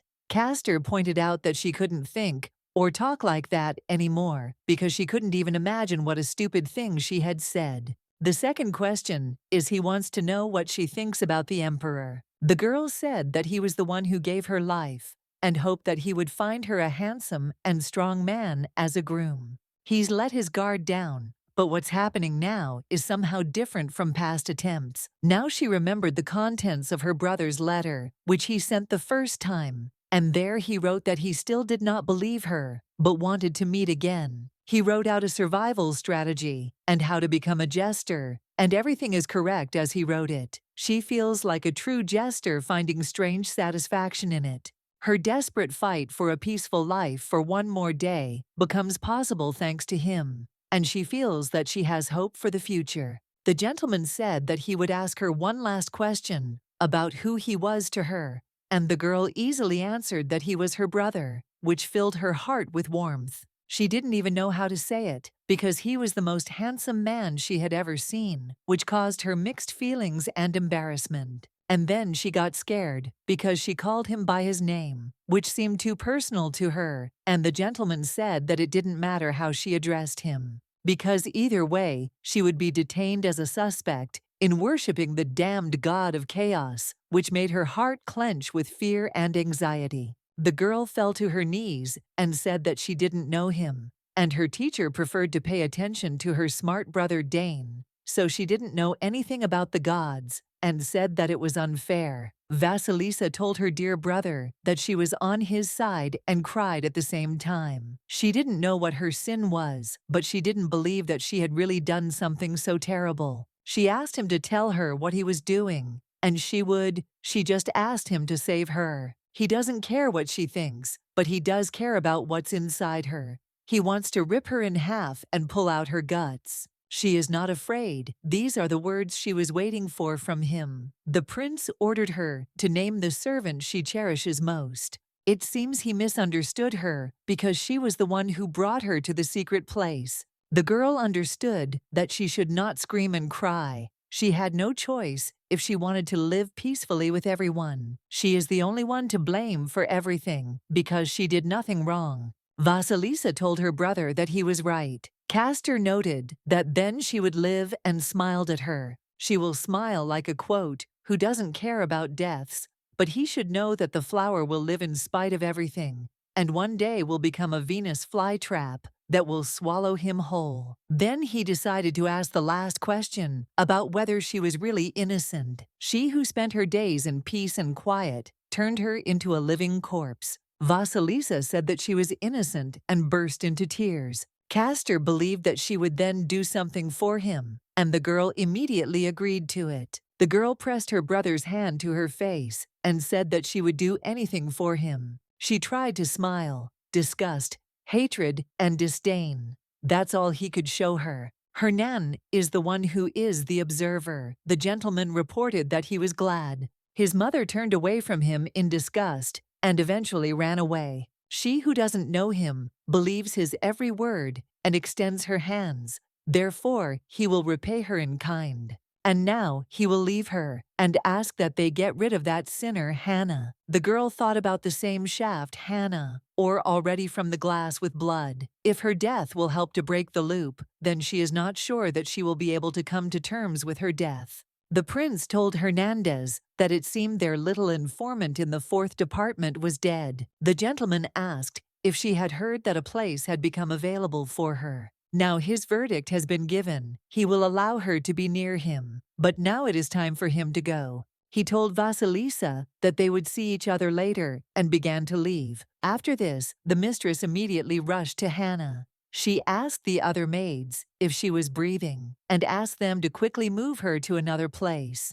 Hannah was alive, and that's why the lady asked her for forgiveness. She didn't even know who could predict such an outcome. She asked to forgive her because she was very sorry about it. The blame for what happened does not lie only with her, but she asks for forgiveness. There are no tears, despite the pain in her chest. It's her 40th day, she's still alive. And she became the crown prince's man. The 10th day of Habermia Amor's room morning. His Highness was informed that it was mealtime. The maid was getting very expensive when she came in. In it he saw his sister. The gentleman asked her to put it next to him and leave. The maid immediately ran out quickly. He heard the whole conversation between his brother and Vasilisa through the plant. At that time, he had a loving mother and a garden full of exotic plants. His mother was like snow. She told her son that he had special soil in his hands. It helps plants grow. The 4th queen was born with some flaws. Even after receiving the title, she felt disdainful glances. Since everyone avoided her, there were not even servants in the palace. That's why they were so close to their mother. One day the boy had a high fever. No one could have predicted that the fever was the first sign of an approaching disaster. Her baby was in great pain. She begged him to hold on. That day he awoke as a priest of the 4th god Tellus. He had power that no one else had. The more priests a god has, the stronger he is. But Telos only has one priest. The boy heard the plants telling him to run away, but the boy did not understand who was speaking and why the plants were crying. He saw his mother and did not understand why she was crying. His older brother greeted him and asked him the saint his name. The boy introduced himself, and the gentleman remarked that he had such a good name. The boy asked his mother to open her eyes, but the woman said that she was praying for him. One day, he would be able to live happily in the north, and then his mother died. Then the elder brother threw him poison cursed by God. and he would not be able to cleanse his body of it. He can drink it and stay alive, or not drink it and die right now. Castor told his brother to drink it. After that, he could not be sure of anyone who was near him. His Highness did have a fine name, but it didn't take him long to be convinced of their motives. They all approached him for revenge, and he made poison for the emperor as his pharmacist. His enemies died one after another because of him. Her father and husband died because of the poison he made. Therefore, he is not worthy of life and must die. It seems that he was betrayed today. His mistake was that he trusted that woman, so he should trust no one. That's right. Trust disappears as quickly as it appears. That's right. That's exactly how it was. But his sister Vasilisa said that she wanted him to live and asked that he not die here. She was the first one who wanted him to live, the first princess.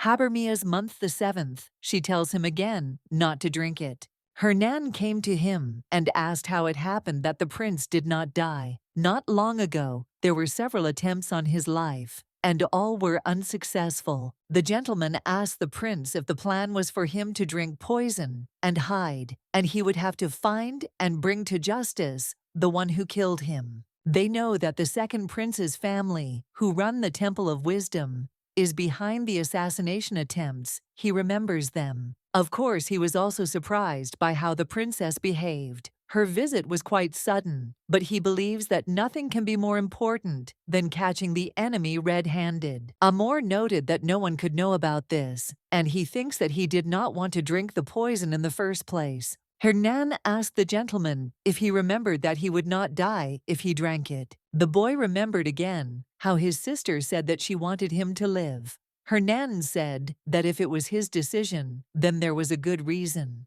Castor thought that everything was a little different. Amor asked his brother in horror when he managed to go. Castor asked again if he was talking about the princess, and noted that he was going to visit her anyway, but it seemed that he had now found a couple more interesting details. He has lost a lot over the years, and will continue to lose what is dear to him. Strangely, even so, he thinks again about how she asks him not to die. Amor said that if it seemed that she was about to die, then she asked him to help her, the only princess. The girl was able to survive the meeting with the crown prince, but Amor did not understand at all why he was so happy, because this event was a real test for her. The gentleman still understood that he had to come to terms with the fact that she who had told him to live must now continue to exist, and it would be great if she could also find her happiness. After 3 months, it seemed to her more and more often that every time she had a bad day,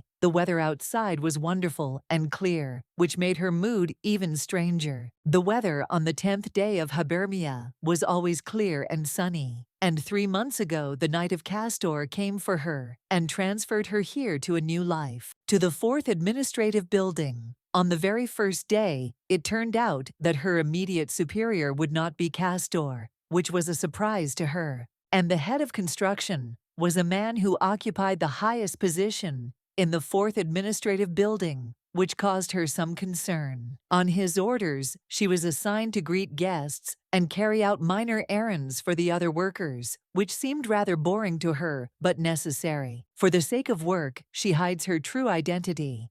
And since she was brought by the crown prince, the boss cannot assign work to the servants. Vasilisa worked a little in her second life, so it was not a burden for her, but even made her happy, giving her the opportunity to be useful. She walked into the room and greeted her boss, realizing that here he was the one whose orders she was obliged to carry out first and foremost, which made her a little nervous. It was a man named Granius, who happened to be the head of the 4th Imperial Administrative Corps, which gave him considerable power. He read that his master was joking because he had brought such a frail girl, so he did not understand what kind of work she could do in such an important place. This was the order of His Highness the Crown Prince, and although he didn't particularly like her within 3 months, their relationship began to warm up, which gave her hope. He asked the youngest to hand him the parchment and quill, and the idiotic smile was always on the girl's face, which added a little confidence to her. The gentleman did not understand at all what to do with such a skinny girl, Vasilisa asked him why he did not ask the crown prince. The gentleman did not understand at all how she dared to make fun of her superiors, and this irritated him because he was accustomed to subordinates who did not challenge his authority. He asked if she was suggesting that he die at the hands of the crown prince in his prime, which sounded like a joke, but with a hint of seriousness. It was painful for Vasilisa to hear such words, and he turned out to be another person who could not control his strength, as if Flayon was not enough for her. While they were apart, he developed a new bad habit of bullying children. Not only was he terribly late, but he was also rude to her. And Bubo, her friend, said that he asked her not to call him that, which only made the situation worse. The gentleman greeted her and asked what kind of child she was, and noted that he had such a grown-up daughter. Granius asked if he really thought it was an insult to be his family. He asked him not to ask, because she was here because of orders from above. He should have declined the inconvenient arrangement, but his position did not allow him to ignore such orders. It would be good if he sent someone else from those simple-minded people. The order came from the first branch of the empire, and he cannot refuse it. The guy was shocked with you that the order was from the crown prince himself, and asked if he had decided to stay away from him. The gentleman asked if he thought he hadn't tried. So that was how such a fragile child became part of their core. This is a very interesting lady. He just wanted to say that despite the fact that she was sent by the crown prince, she is quite interesting in her own right. Granius asked if he felt anything unusual, and the gentleman confirmed that he felt power in her. She only feels a sliver of power now, but it looks like she could become a priest. The girl was in complete shock when she heard about this, because she never thought that she could be a priest. The man said he was late in greeting. He said his name was Sorix Nocta. She can just call him Sorix. He is the commander of the Knights of the 4th Administrative Watch, heads the local police, responsible for maintaining order in the territory of the 4th building. It seems that fear of Castor reigns here too. Something is bothering her. She doesn't understand why he hasn't come yet. It's strange that Castor dropped her off here and still hasn't shown up for 3 full months now. He gave her only one precise order, and that was that he wanted her to steal something from there. Vasilisa decided to ask if he was called Bubo. The gentleman asked her not to think so, because it was a disrespectful way to address an owl. This is the most humiliating address. He is a priest of Kanbanus, the god of eyes and owls. Everyone who dresses like him serves this god, and so he suggested that she take a closer look. The emblem of 4 laurel leaves represents the magistrate. 4 administrative bodies means that there should be 4 leaves. It seems that Sir has taught her everything she needs to know, and his help will not be needed. The gentleman was not sure, but the Duke was training her. After that, the guy thought about it. It had been 3 months already. It turned out that they didn't get along very well. He's trying to say that there's nothing wrong with treating her better because that's how he feels, and that's what he thinks is right. The gentleman was surprised by this revelation. The boy remarked that he believed that his feeling was given to him by God, and this added weight to his words. The man said that he too is a priest, but at the same time, he feels that he is devouring his strength and is faced with things that are beyond his control, as if his strength has its limits. He seemed to look down on him, so the gentleman thought that he wanted to go back to work in the north again, where power and status could give him more opportunities. The boy seemed embarrassed and asked the gentleman not to listen to him, explaining that he had drunk a strange poison that made him lie and not control his words. After that, he offered Vasilisa a candy and said that it tasted like figs and grapes, which perhaps was supposed to distract her from their difficult conversation. The girl was very grateful to him. The guy noticed that her face changed a lot when she smiled, and usually she looked like an ice statue that came to life. The gentleman noticed that she always looked normal, so he asked him not to make fun of the younger ones. He high lion, calm and friendly. The guy thought that the gentleman praised him, and he saw how he was going to flick her on the little forehead, and wondered what she did. The master was shocked with you that he is now older than us. We are mocking. The unfair order of the crown prince echoes with pain in the heart. Here, everyone treats her like the daughter of ruined nobles. She continues to hide the truth behind layers of clothing, but they will all most likely be present at her coming-of-age ceremony in the central palace. She wondered if they would be embarrassed and scared when they found out they had a princess running errands for them. If it weren't for the order of the damned crown prince, everything wouldn't have been like this. The Duke came to her and asked how she was doing. He, Hernandez von de Velo, welcomes the 8th branch to the empire. The lady noted that a week had passed. He had told her that she could call him simply Hernan if she wished. 3 months ago, he appeared before her as a knight of Castor, and she explained everything calmly, unlike the master who would have cut off her head without going into details. He sincerely asked for forgiveness for everything that awaited her in the future. She could not even imagine that she would be treated with such attention and respect. Hernan is one of the main characters in the original story, and he is one of those who fell in love with the main character, but alas, unrequitedly. And he is also the most handsome man in the novel. The lady thought that it didn't matter that he was the most handsome, because he would be abandoned anyway. She sees him too often, so she got used to his handsome face. He thought that something was bothering the princess, and Vasilisa said that this was not so, because everyone was very kind to her. She's just wondering how much longer she has to wear this kind of crap, because her clothes are not cute at all. She's just turned on idiot mode, all because she wanted to know how much longer she would stay here. The gentleman remarked that he really felt very sorry for her, being in such an untidy place and in such clothes. Well, now she can't wear what she's used to. Vasilisa thought that it would be better if he didn't just listen, but did something.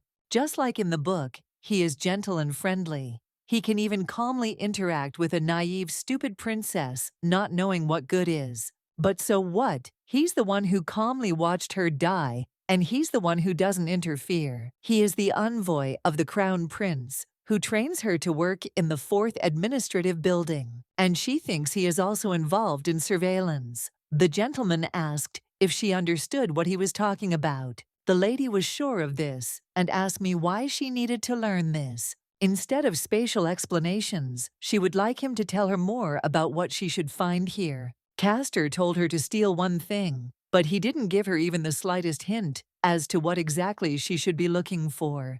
Vasilisa didn't understand why he always spoke so complicatedly and asked if he could explain it more simply. The Duke asked her to accept his apology and point out that he was a rather mediocre lecturer. He didn't understand what to do because he was afraid that the princess would have to somehow remember everything he said so that he could move on to the next topic. Vasilisa said that she was not stupid and repeated it again. Hernan said that he certainly agreed with her, and he noted that he would try to find a way to make the lessons easier. She thought he was sad, and she was just complaining and making fun of him. The gentleman understood with everyone why the princess thought so, because she was the noble 8th branch in the empire. All his life, he thought only about how precious she was. The girl did not understand why he reacted like that, and believed that he definitely knew her very well. The lady thought that he simply hated her, but the gentleman did not understand how she could ask such obvious things.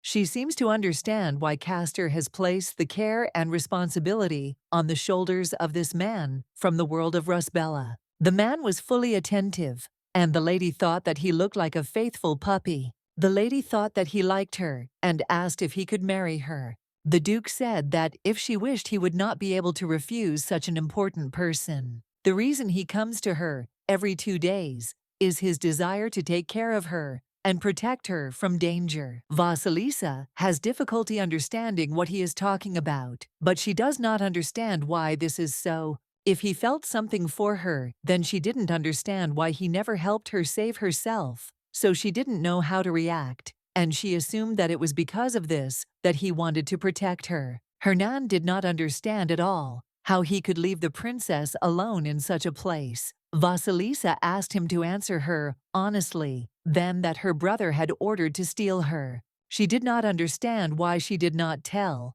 because he himself said that if she could hide, she could be near her brother. The master asked if she really wanted to take the side of His Majesty. Vasilisa thought it was obvious. Being nearby, she would be able to see his every move and prevent him from making plans against her or the people of her palace in time. Vasilisa is ready to do anything for her and their salvation. So she just wants him to tell her quickly what she needs to find and take, because if he doesn't tell her, she herself won't understand. His silence is an important part of helping the princess, and she still insists. Vasilisa said that she needs at least a hint. Hernand asked him to forgive her, and it seemed that the princess did not quite understand his words, so he decided to repeat what he said next time. Here the princess realized that all this time she had been pretending that she didn't remember anything. Maybe she should pretend that she somehow understood everything. So she asked if he took her for a fool and was very annoyed. She understands everything, and he was just telling her about the place where they were. It was the fourth of the 7 administrative buildings that were responsible for the construction. But when it came time to name the palace, she couldn't do it. Its name is Solatorium, and the man responsible for it is the great priest of the god of justice and strength, Granius. And the current aristocracy was divided into Curulus, part of the priesthood, and plebis, who are not priests, and asked if everything was correct. The gentleman was surprised that she remembered everything. Vasilisa noted that she had already said that she was smart, and that was why Hernan admitted that he was wrong about her. There is little time, so he will begin. And to put it briefly, he belongs to a special organization created by the emperor, like the crown prince, who plays the role of a dictator. Secret intelligence group. The lady realized that they were some kind of spies. The 4 departments of the organization are responsible for management and security in different areas. Therefore, they also have an army at their disposal, which allows them to immediately respond to the slightest manifestation of aggression. However, now representatives of the 4th administrative building are behaving suspiciously. The lady asked again and began to believe that they might be rebels. Hernan noted that the influence of the second prince here is much stronger than that of the crown prince. They do not deny the possibility that they were betrayed. He asks the lady to report everything she sees and to find the sclerosis necklace. This is the order of the crown prince. She realized that this meant that if she wanted to get out of here, she had to bring him the necklace, and only then would he let her maid go. Vasilisa first asked what it was and thought that it was a jewel, but the gentleman said that it was the seal of the construction manager. The necklace-shaped seal looked simple, but in reality it was a relic of the temple, and its symbol possessing deep meaning and power. It turned out to be something like a royal seal, and Hernan noted that it must be kept somewhere in the chief's office, which further increased her determination. Vasilisa considered this some kind of madness because she had to steal such a valuable thing that it seemed completely unthinkable and dangerous. The job ahead of her was not an easy one, and a week after the search began, she continued her mission full of determination and uncertainty at the same time.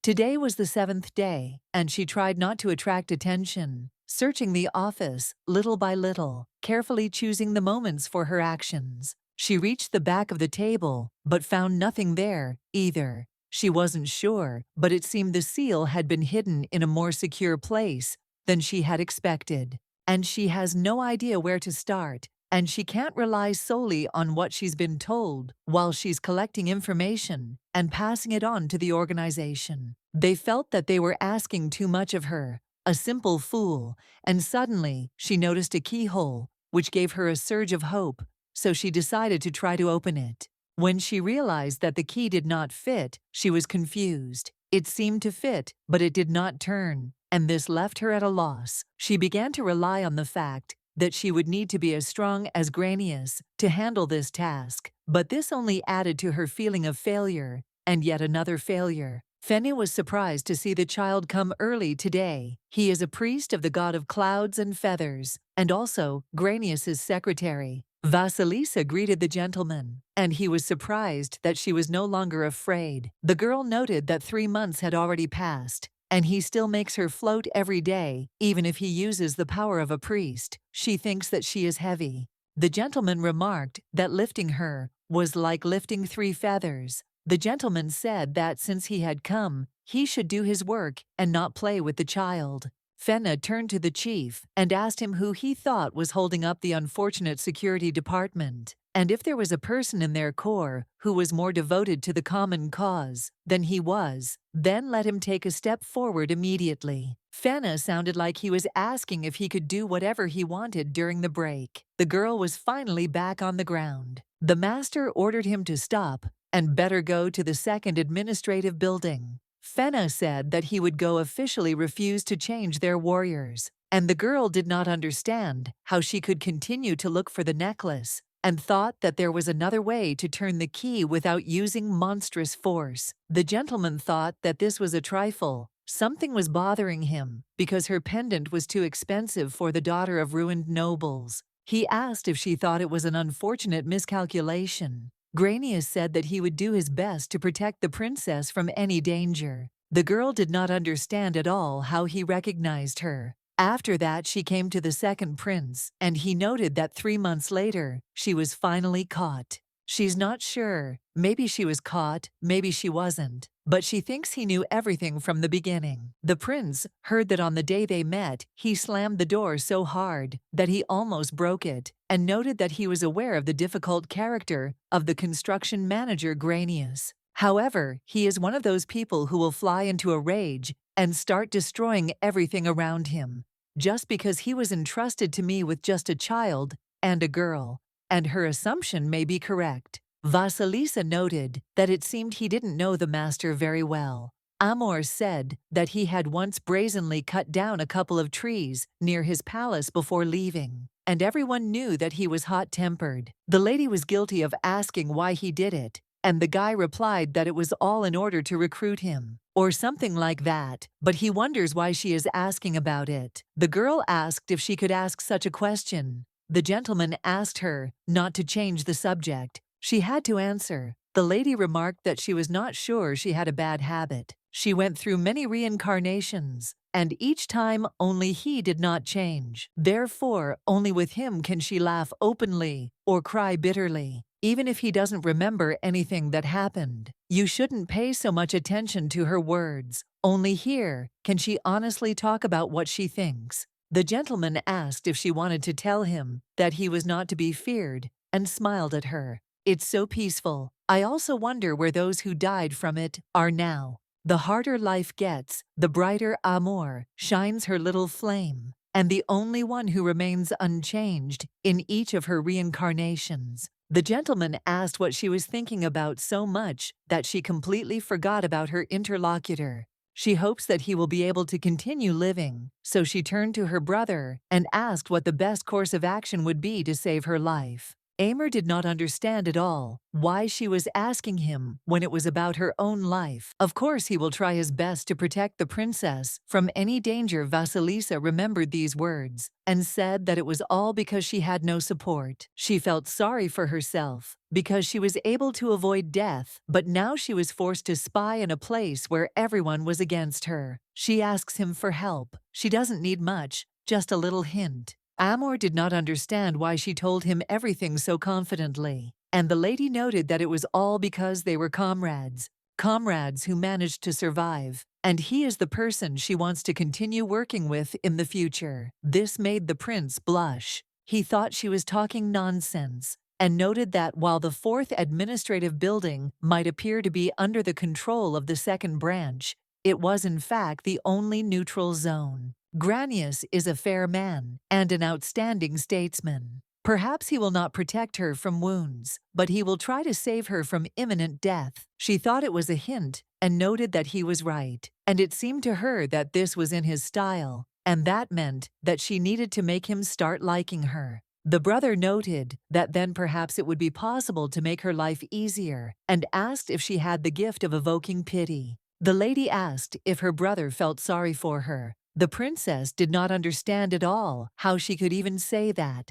Vasilisa noted that next time she would show him her work uniform. Amor noted that he was a princess again. She should think about beautiful dresses, and asked her to stop putting that crap on her face. When it comes to her ability, he can't say more than she already knows. She doesn't have it anymore. She disappeared after she saved him. Amor was very surprised by this. She is not lying. She is not telling the whole truth. 3 months ago, after she survived the pages, in the diary became blank. Early the next morning, her knight was training nearby, so they decided to return together. It's time to look for the necklace again. I just need to somehow open this box. Well, when she came in, she was in complete shock because she didn't understand why the room was in such a mess. She noticed that there was someone there and tried to calm down, then asked who he was. She is still very happy, but she thinks that he came to the master. Perhaps he is an ordinary thief or a mercenary. But this man grabbed Vasilisa by the neck. She thought he would kill her because it was very difficult for her to breathe.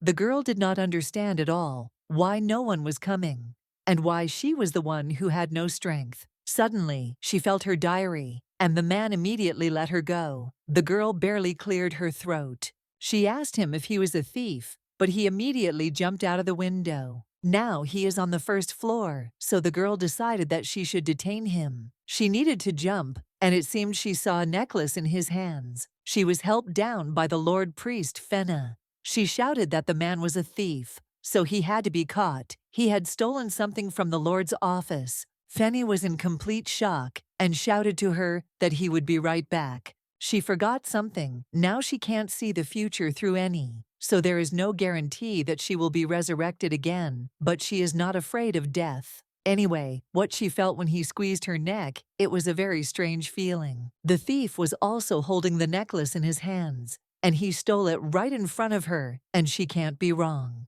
It was hard, but the lady is glad that at least her bones are intact, all thanks to Mr. Fenna. Granius asked the younger one if she was all right, and the girl immediately confirmed it. She said that she was okay, but Fenna interrupted her, saying that she was not okay. He kept asking her to look at her neck. He did it with their youngest's neck. Everyone also did not understand how he dared to harm their youngest.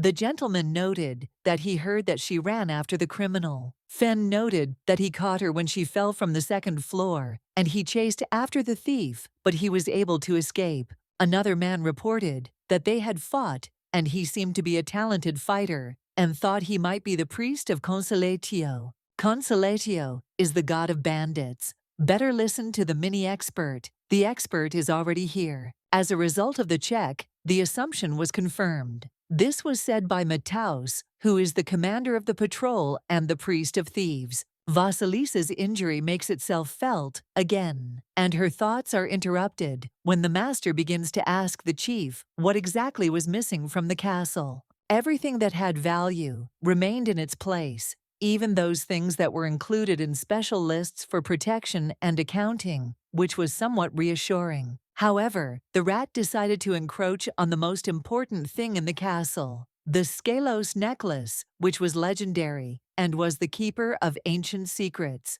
But she couldn't take it all, and in the end, only half remained, which was alarming because this necklace is a temple relic with powerful magical power, and he is sure that now his body is pierced by unbearable pain. When someone takes something important that does not belong to them, they themselves are condemned to divine punishment. He will be cursed, but half was stolen if the divine curse is already in effect. Then she wonders what will happen to her if she touches the other half. Vasilisa assumed that the same would happen to him. Well, their task now was to strengthen security, to restrain anyone who turned out to be suspicious. Fene and Sorix would work on the portrait and description of the criminal. After this, everyone could be free. The gentleman turned to the princess and asked if she was okay. Vasilisa said that she was fine, and nothing terrible had happened to her. The gentleman decided to ask her forgiveness because he did not think that the life of a precious branch of the empire would be in danger in his core. He is to blame for this. Mrs. Gavriloff, that even on the way from the second floor, she would not have died. The gentleman was that the princess who grew up in warmth and safety thinks so. He asked if the crown prince had taught her like that. The lady remembered that he had recommended her as an assistant and thought that the Lord thought that her brother cared about her. Vasilisa noticed that she didn't understand what he meant. Perhaps he shouldn't ask such a question, but she was too calm, and she didn't look like the kind of person for whom such a fall would result in only a few bruises. The girl said that since he had already guessed she would tell him, but only him, she was not afraid to jump. Granius was shocked when he learned her true identity and noted that when she arrived in his office on the orders of the crown prince, he thought that he was raising her as a priest. The lady was surprised by this. The gentleman noted that many members of the royal family become priests from birth or have the quality necessary to become them in the future. However, it seems that her time has not yet come. Vasilisa, who is stuck here, is interested in how it happened that the precious branch of the empire ended up in the fourth building. The lady believed that she had appeared there precisely because she was not precious enough. He did not understand how it had happened that such a powerful man, the first answer in the empire, had changed so much. Because he used to be a cheerful child, Vasilisa was shocked 120th that in childhood he was different. The gentleman said that he was innocent and smart. Well, he changed so suddenly in any case. He had never seen the princess be capricious or want something like other children. She seems to have been raised with care,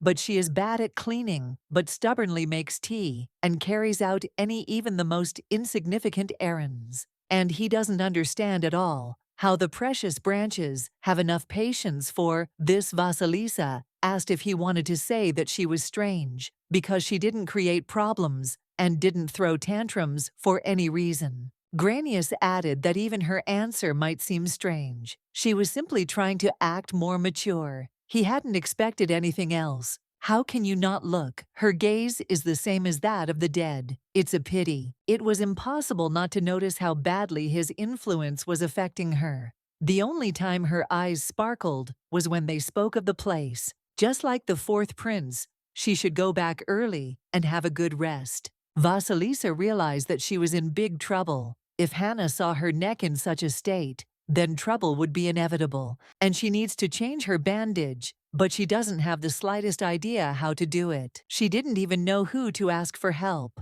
At such moments, she really misses her parents from her past life. She was almost strangled by a person she doesn't know. Hernan asked her if it was true. The gentleman asked the princess if he had heard right and began to wonder who had strangled her. At first, the lady decided to ask how he had ended up there, but he lifted the lady into his arms and remarked that he did not think his answer was important now. Given the circumstances, he hopes that she will forgive him for his insolence. Vasilisa thought it was strange because she didn't understand why he was so kind now. Tomorrow the marks will be even more visible, but basically everything is fine. Vasilisa was too tired to pretend to be a fool. Hernan examined her. The gentleman noted that if he had known what had happened, he would have brought medicine. He asked her to at least let him help with the bandage. If it hurts, he asked her to squeeze his leg tighter. The gentleman asked her to be patient for a little while. It seems that this is not the first time he has done a bandage. After that, the gentleman asked her how she feels and whether her neck hurts anymore. The lady said that it no longer hurt,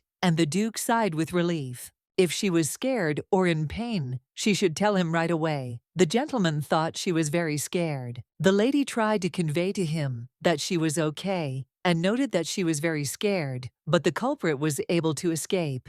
Hernan told her that he would soon be caught and would make him regret to his last breath that he had dared to touch the lady. Although it was not seriously damaged, she had every right to punish him to the fullest extent, but no punishment would be severe enough to atone for the fact that he had frightened her. Hernan was very worried about her. It just takes her breath away. A character who loved Rusbella, but abandoned her for Castor. A man who worshipped Castor. That's how he was in the book. But for some reason he's acting differently now, and it seems like he really cares about her. It was very grateful that he was worried about her, but compared to their first meeting, it was as if he had become a different person. The gentleman thought she was talking about her first impression, and she confirmed it. When she saw him that day, he seemed like a cold-blooded man. Hernan noted that he had not known that he looked like a cold-blooded person. After that, he noted that if she asked why he was acting differently, then he did not want her appointment. Hernan doesn't understand why Castor decided to leave her here, even after serving him for 10 years. He still can't understand many of his decisions. He never tried to harm the princess, and in the future, he will protect her with all his might. He who stood and watched her die, now say that you will protect her. Vasilisa did not understand at all how she could trust him. The knight finally waited for his mistress. Vasilisa told him not to wait for her, but the man informed her that such were his duties. He thought that the lady was tired, and it seemed that she had an injury that she had not had before, and he was sure that she would not answer even if he asked. Vasilisa could hide a wound on her leg or arm, but there's no way to hide one on her neck. Lei turned to the princess, but the lady said that she was not even going to listen to questions about her neck. As he didn't think, but he has another question. He wonders how she decided to come here, even when they tried to dissuade her. Vasilisa asked him not to ask about her neck, but he asks about something that is even more difficult for her to answer. You are simply the one that Hannah and Fleon have not been able to ask for 3 months. The brother asked her many times if she was okay and what was wrong with her, but she did not answer him. Her brother asked her not to go because he would find a way so that she would not have to go. He didn't understand why she was smiling like that. Vasilisa wanted to tell Dane that she wasn't dead and they would meet again, so she didn't understand why he was so worried. He should be happy after all. Her brother had only gone to the family residence for a short time, but she didn't seem like the Vasilisa he knew. She can't go to me because what will happen if her brother Castor comes to her? No one knows. If she wants to live, then she has no choice at all. Vasilisa was sitting very sleepy, so he decided to offer her sex. He would wake her up when they arrived. Vasilisa said that she would sleep a little then, and laid her head on the knight's shoulder. He doesn't know why the lady always tries to cope with everything alone. It's so sad. Lei told her not to worry, because he would definitely protect her. When they arrived, Lei carried the lady, and then she woke up and heard the voice of her brother and the knight. Dane put his hand on Vasilisa's head and said that everything was fine, and she could sleep some more. He also apologized. It seems that Vasilisa wanted to tell him something, but she falls asleep again, so there is no opportunity at all. Then she remembered that she wanted to say that he was not guilty of anything, so he should not make such a face as he was now. The man was shocked that the princess had never walked around the capital. Vasilisa noticed that she was somehow not succeeding, and he considered this completely incredible. Therefore, he suggested that she go to the market square, the gladiator arena, also the shops and houses. The girl confessed that she grew up in the wilderness. The gentleman shouted that it was very noisy and ordered everyone to stop clowning around. It would be better not to think about how to increase the level of security in the capital. The guy didn't understand at all how his master could be so heartless, because he had heard that she had never been to the capital. To them, a walk around the capital seems like a trifle, and I say that the assistant's job will force her to run around the city, but she constantly sits in the palace. She wonders if the master knows what kind of princess she really is, and if he knows why she was sent here. Perhaps he is just keeping an eye on her. Unfortunately, she doesn't know. The guy was shouting that the younger one would go with him to have fun because they said that she needed a rest.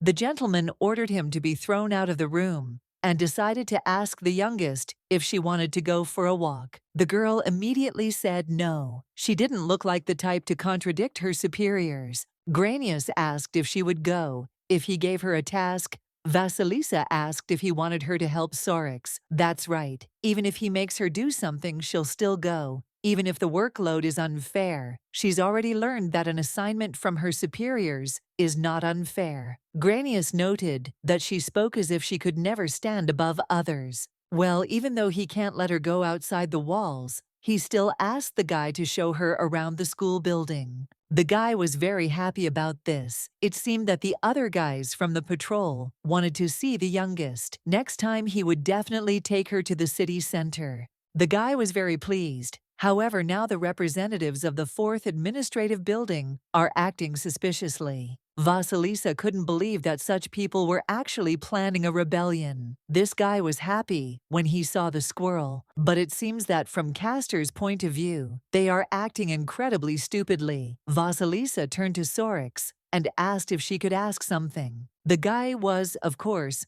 not against her. Asking Vasilisa, heard that His Majesty, the Emperor, and His Highness the Crown Prince were now in the capital. They say the Crown Prince is very handsome. Vasilisa decided to ask him what he thought of the Crown Prince. Sorix noted that it seemed she had never been warned not to talk about the Crown Prince. He did not even know how to express himself about this great man. His power inspires a feeling of deep respect and loyalty from all the priests. The heirs of the lesser gods like them can sense his presence. She cannot help but obey his will. The moment she tries to refuse, she will experience unbearable pain. Such is the power of God. Vasilisa was shocked with you that everything was so serious, and he, one might say, is almost a deity among mortals. Sorix noted that this is why no temple could ever go against the imperial family. Vasilisa asked what to do if such a powerful person had a black heart. The guy smiled and noted that she probably didn't have enough experience yet since she was asking such a question. Of course, the people have a choice, and this is the right to follow the best and most worthy successor. The emperor has 8 children, and he believes that they have the right to bow their heads to the one they sincerely want to follow. Excluding the exiled 3rd prince, there are still 7 people left, and if you exclude the sick 4th prince and the princess, who has not yet become a priestess, then there are not many candidates left. His Highness the Crown Prince already has a duke, but the rest do not yet have a guardian to share their lives with. Of all of them, he most eagerly awaits the arrival of the princess, the precious and beautiful flower of the empire. She must be a wonderful and intelligent person, and it will be enough for him to become her faithful knight. It's better if he doesn't wait for the princess to appear, because that's quite difficult. Vasilisa turned to Sorix and noted that the road seemed somehow strange, and that they had been walking for a long time, but she only saw grass. The guy said that they were going in the right direction, just a little bit more, and they would soon be there. He believed that it was wrong to make a loophole in a visible place. Vasilisa was shocked and asked what loophole he was talking about. After that, the guy gave her a hole and suggested going to see the capital. But the princess tried to stop him because he only said that he would take her there next time. The guy noted that this would be true next time too, and now that next time had arrived. She can tell the elder one who is going to suffer through nonsense. For some reason she feels like she was deceived somewhere. Sorix said it would be fun. Vasilisa isn't afraid, but she's worried about Granius's reaction. It will be problematic if he finds out that she is that princess. Meathouse was up in the tree, asking where they were going because they were kind of doing nothing, after which the priest jumped down and noticed that his close friend turned out to be a robber who had quit his job and was pushing the child and the like down a crooked path. Sorix asked what kind of bandit, because he seemed to have gone completely mad. He also hoped that his friend was not a criminal, and also said hello to the little girl. He couldn't face himself earlier because he was busy with that thief. Then they met for the first time. If he hadn't been hanging around the palace so often, they would have met long ago. So the guy didn't tell him to come more often because he was forced to do all the administrative work for him. Sorix told Vasilisa that this guy is Meathouse and he is good at catching criminals. The guy noted that she would understand me this way and noted that he is actually a priest of thieves. The princess greeted him and he immediately became embarrassed. Meathouse immediately started asking why she was so tiny because she didn't look 16 years old. Sorix hung him back because he was being a tactless asshole. Meathouse said he missed a good show because I was looking for him. The guy didn't understand why it was his fault, and I told Meathouse that he was late and he came to pick her up and he was just chilling out here. The guy admitted his guilt, but he wondered what good show he missed. The man said nothing special, so he tried to find Sir Giseon and Sir Potateras were attacked by an unknown knight. The entire Hall of Freedom just went crazy. Sorix could ask if he wanted to say that the commanders were defeated. He did not understand at all how they could lose, because they are priests, swordsmen. After that, he decided to ask what kind of night it was. Meadows noted that he didn't know, but he didn't look like a priest. Perenelle said that he didn't have any powers because he just felt the flow of mana. And what's most frightening is that according to Sir, this guy could defeat even a high priest. He is not sure, but it seems that he recognized him from the men. A long time ago, he was in the Central Division, and the Imperial Palace, they say he was expelled. If it's the Central Division, then it's the absolute elite. And so they can't be sure that he's an ordinary person. It's just some kind of miracles to defeat the priest are not the same. They would like to take him on patrol. The lady couldn't hear anything because of the wind, but she could tell that he had dark hair and looked young. The lady was shocked when men began to stare at her, and she began to believe that they were those same patrolmen. They didn't understand at all why she was so small. They were seeing her for the first time, and she was so cute. Sorix asked them to move away because they could run her over. This is actually mean, because many haven't even seen her yet. Only Adelis and Sorix play with this cute child, but they want it too. A bald man came out of the crowd and noted that he had already seen it, so he offered to be her friend. This is Chozone, the patrol leader, and the people who have already met the girl. Sorix asked them not to disgrace their patrol, and did not understand, since when they go crazy at the mere sight of a child. Chozone noted that it was because she was cute. If he had children, they would be the same age now. They immediately showered her with candies and various gifts. They thought she really loved shiny things. Vasilisa was shocked that they carried bracelets with them just in case. This idiot is just like a winter beetle because he gave a child a shuriken. Everyone in the crowd tried to somehow attract attention to themselves. Sorix said that she must catch that they are priests of the god of wealth, and they love children her age. Everyone dreams of themselves and marriage with someone, so they invited her to show her everything. Vasilisa was sincerely happy when she played with them, and suddenly someone came up to her.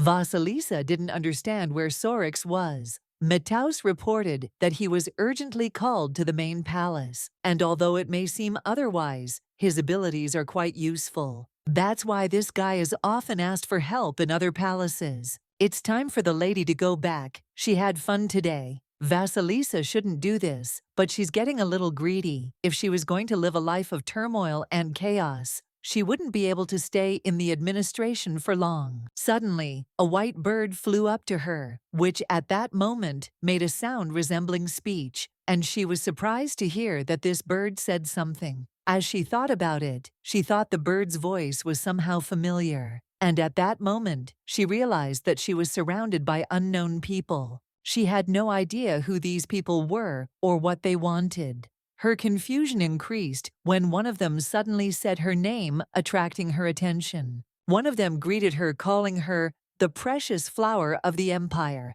and the 8th imperial child, which made her think even more. These people informed her that His Highness the Crown Prince was calling her and asked her to follow them, without explaining the reason for such a sudden call. The girl did not understand at all what was happening, because the bird that had just warned her had told her not to go, and now people were trying to convince her to do the opposite. Vasilisa cautiously asked if she could not go, and the men decided that her question was a sign of refusal, which caused them slight confusion. Of course, it would be better to go voluntarily so that no one would get hurt. Meanwhile, the knight was already waiting for her and was thinking that the lady was very late. Castor's palace, Sol Heliosphere, on the outer wall, not a single window. In short, this is a palace from which it is impossible to escape. And here, we had the main character of the book, Rusbella, locked in. The man told the lady that she could come in. She entered a very strange room, which was significantly different from her own, or Amor's room, as if it was a place from a completely different world. The room was so empty that it seemed as if no one had ever lived there. Suddenly, the crown prince entered the room and greeted the lady with a slight smile. Vasilisa, remaining calm, greeted the prince as the sun that would, in the future, illuminate the entire empire with its light and wisdom. She also asked how his brothers were doing. The gentleman replied that he was doing well and that his brothers were also feeling great. Finally, he called her, and she was shocked because before she thought he didn't want to see her, and it made her anxious. The prince suggested that Vasilisa must have missed him, and the girl did not hesitate to confirm this, saying that of course she had missed him. Then she asked why he had invited her to the palace. The prince replied that he had a few questions for her and suggested that they get straight to the point. At that moment, she noticed Sorix. The prince asked if she knew him, to which the lady replied that they worked together and were well acquainted. She also asked her brother why they were involved with Sorix. The prince explained that it was because they were criminals, and that came with certain obligations. Vasilisa was very surprised by this, but in the meantime, the man turned to the crown prince and shouted that he wanted him to be cursed. The man replied that he should not even dream of taking the throne. God's blessing was losing its power, so the empire would go as soon as he became emperor. They, the priests of chaos, would not tolerate such a thing. They believed that the throne should go to a worthy heir, not a madman. The man pointed out that he cursed the soulless crown prince in the name of his destroyed homeland, and they would find the heir of death to light the way. Castor noticed that he was noisy and thought that his sister was probably scared. In fact, Vasilisa was not scared. She died more than 30 times, and she can answer calmly. So you wondered to yourself who was speaking just now. Castor was surprised at the saint that she had already forgotten that it was he who did not deserve forgiveness and who tried to strangle her. The girl thought about it and asked why Sorix was tied up then. It was because he couldn't hold on to something, that's why he ended up here. His tongue was too long. He couldn't believe that he dared to discuss it so carelessly. I don't think she knows that, Father, those who don't know how to watch their words don't live long. Then the lady realized that it was all because she had asked him back then what she thought about the crown prince. And then he told her that she had never been warned not to talk about the crown prince. Castor, he couldn't help but worry, leaving her in an unfamiliar place. And as soon as he got distracted, the fourth administrative building turned into a dangerous place.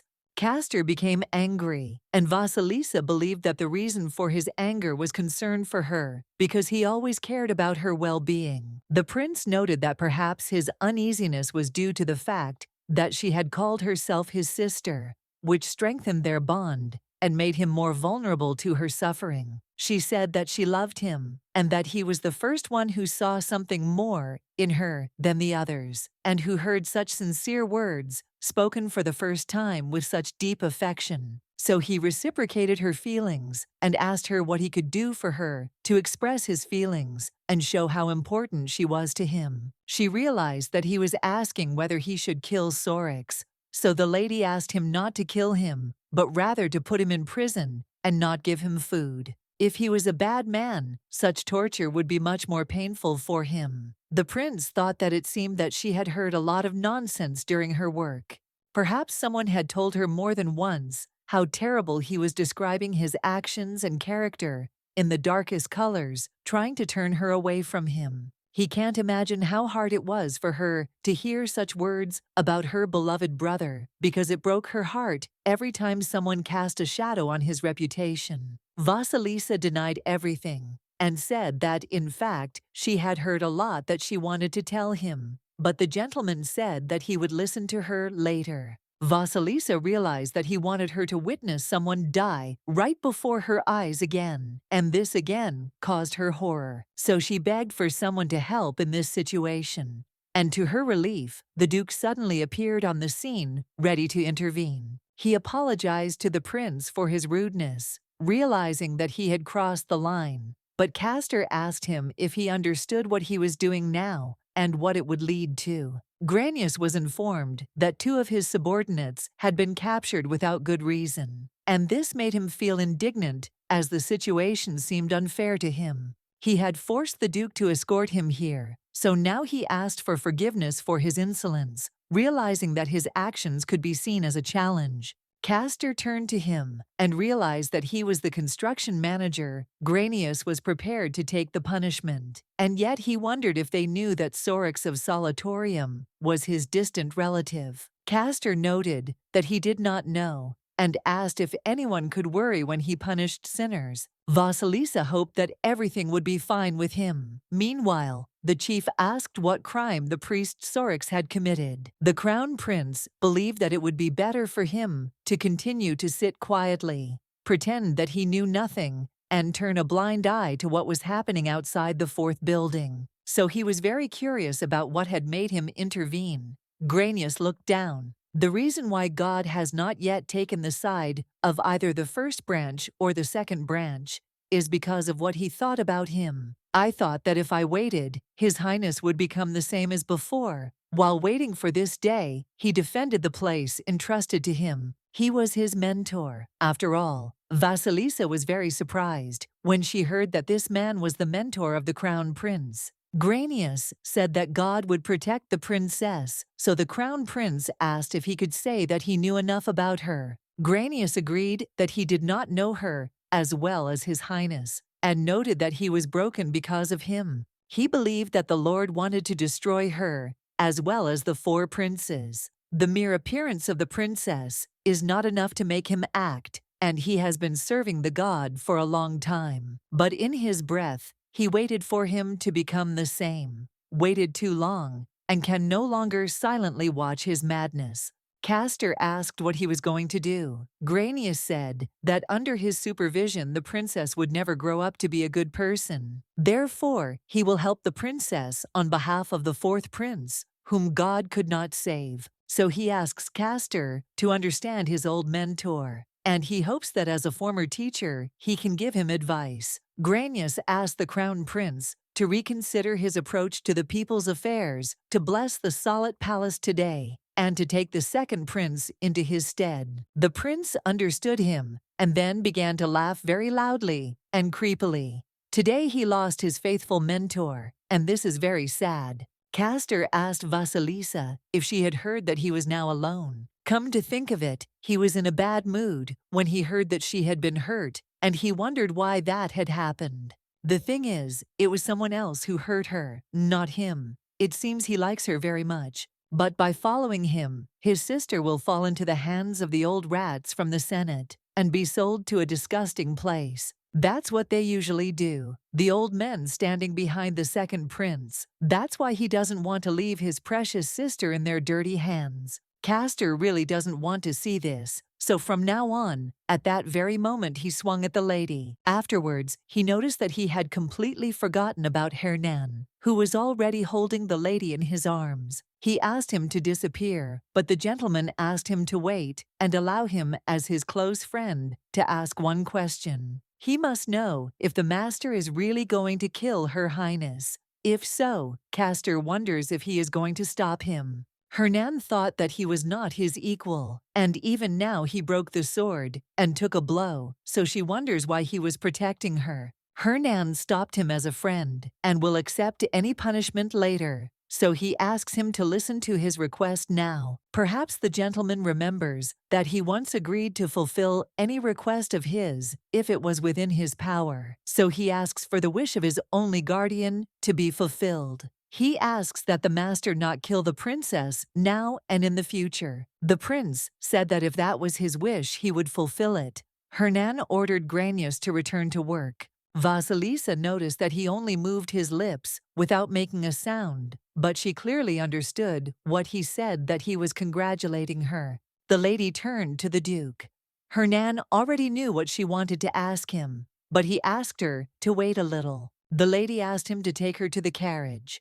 The gentleman thought that it would be faster through the forbidden forest, but the lady was already expected. Now he said something about the forbidden forest, but she didn't tell Hernandez anything about the forbidden forest. She didn't think she was pretending well enough, so she asked him to answer. He knows not only that she is pretending to be an idiot, but also that she was in the forbidden forest. The Duke asked the princess to be quiet because there were too many prying ears here. If she wants, he can pretend he doesn't know anything. From now on, he would keep everything she ordered a secret. Vasilisa did not understand why she, and what he was going to keep, and what he knew. He apologized for not protecting her before now. His voice sounded surprisingly soft and gentle. It's very strange. He spoke and acted like a completely different person. She simply has no words, and she does not understand why he did not help her before. Why he helped her now remains a mystery.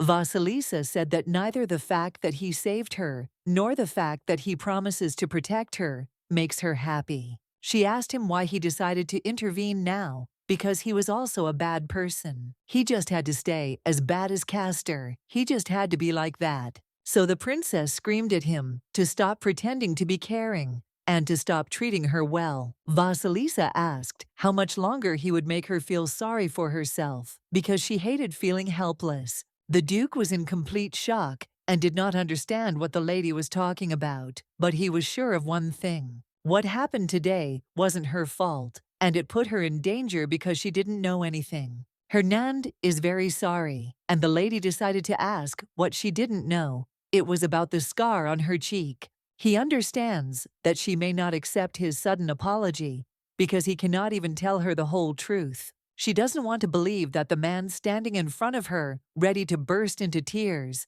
is sincerely asking for forgiveness, because then she doesn't know what to do with what she's already been through. The gentleman, in a panic, asked the princess for forgiveness and asked her not to cry, but Vasilisa said that she was not crying anyway. She asked him to speak frankly. She did not understand a word of what he said, so he decided to apologize again. But the lady shouted that if he couldn't explain normally, then he should stop apologizing. What he did to her all those years ago can only be called an unforgivable sin. She is cursed. Hernan asked if Oleg had heard the curse that is imposed at birth. The curse will not disappear until the caster dies, he explained, but the lady did not understand at all what exactly he was talking about and what curse was meant. Suddenly, she remembered that this was the same curse that bound her like chains, and it was hard to believe because she thought that it had disappeared long ago. Hernan is currently limited by an extremely powerful Vetu, and so he cannot tell the whole truth, but all he wants is for her to live long and take all the happiness he can give her. He sincerely wishes that she at least be happy, and hopes that his judgments are correct despite the restrictions he is forced to observe. He still pretended not to know her, thinking it was a way to protect her, because before he thought that such a disguise was the best option in the current circumstances.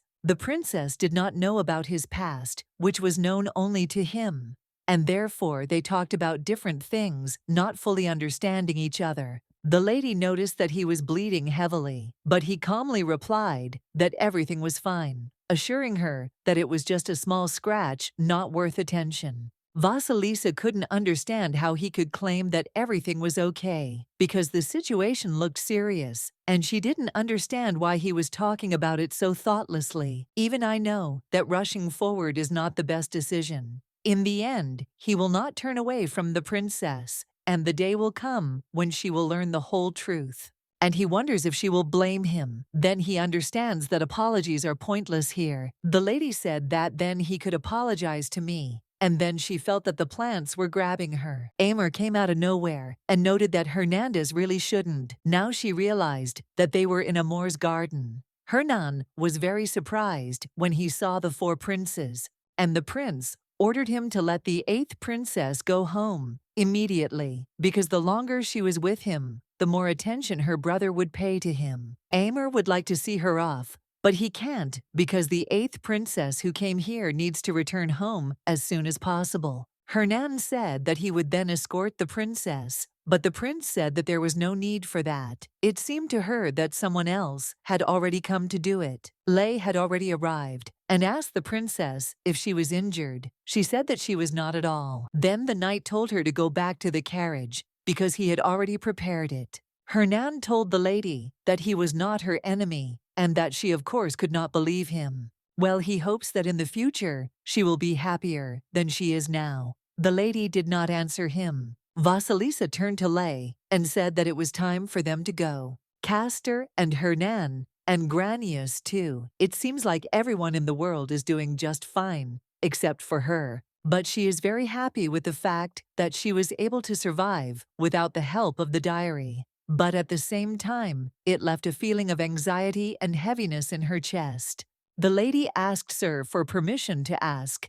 There is one, but one day he lost his memories and did a good deed for her. So she wonders if she should think he's good. Lay immediately answers no. In her memories, he was still the evil person who had done her harm. After that, the princess laughed loudly. Vasilisa thought she was crying, so she smiled at him. Lay told the lady to just cry, but the lady believed that crying would only make it hurt more. Lay believed that she needed to cry even if it hurt, and he would protect her from that pain. Vasilisa simply has no tears after that day, after she died. Many times, she no longer cried. During this time, she realized that such things no longer touched her, so she would use everything she could. And so, a year later, she learned the secret of her diary. The sixth prince, Fledion, also known as Fleon, was sitting in his office deep in thought. One day, an amazing flower blossomed in the empire, and the daughter of the most beautiful woman in the empire was born. The maid told him that the girl was incredibly pretty, and she was sure that in the future, this girl would become the personification of the beauty of the empire. Mother told Fleon that the girl would not hear good words in the future. Unfortunately, it was all about the cheek. It was not her fault. One scar crossed out the princess's wonderful future. So she asked Fleon to promise her to treat her little sister well. The lady asked her baby to take care of the small and weak. He was brought out of his thoughts by the princess who came to him. She said that he had a lot to do and asked if a member of the imperial family could afford to sit and sigh. Fleon, of course, is painfully in charge of his own life, but he still has to think about what he will do if he can't pass that difficult thing again next year. Something had changed with his little sister, whom his mother had asked him to protect. Since that day, a year ago, she had changed. Vasilisa told her brother to work, and she would go to the library for now. Fleon did not understand at all what had happened to his sister, and in the meantime the lady went into the library and opened her book there. The diary began making predictions again, and she didn't even think that it would ever become active again, since so much time had passed since its last activity. She had learned about the new entries in the diary about a month ago. That day, while embroidering, she checked it out of habit and noticed stains of dried blood on the cover, which alarmed her greatly.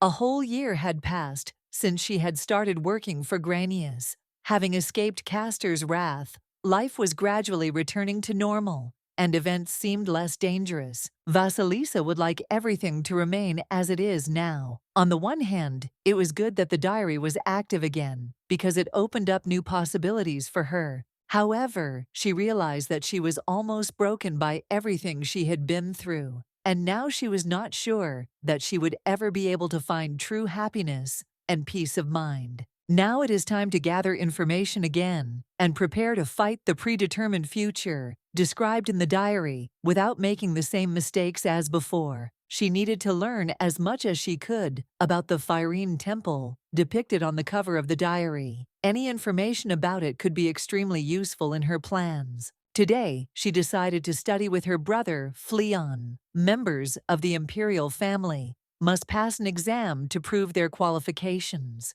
A young man will do it at the age of 18 to 19, and girls at 17, 18. To pass the coming-of-age ceremony, you must pass the exam well. Vasilisa told her brother to concentrate, because if he failed this year and had to pass next year, he would be a disgrace to the family. Fleon said that there was nothing, and she always told him whatever she wanted, so he called her to him with his finger. After that, he pulled her cheek and began to ask how her family could pronounce something like that. Vasilisa asked, "How about solving a couple of problems? They mock others." Vasilisa started asking when she did that, and then Dane came into the room and told his brother to stop because it hurt her.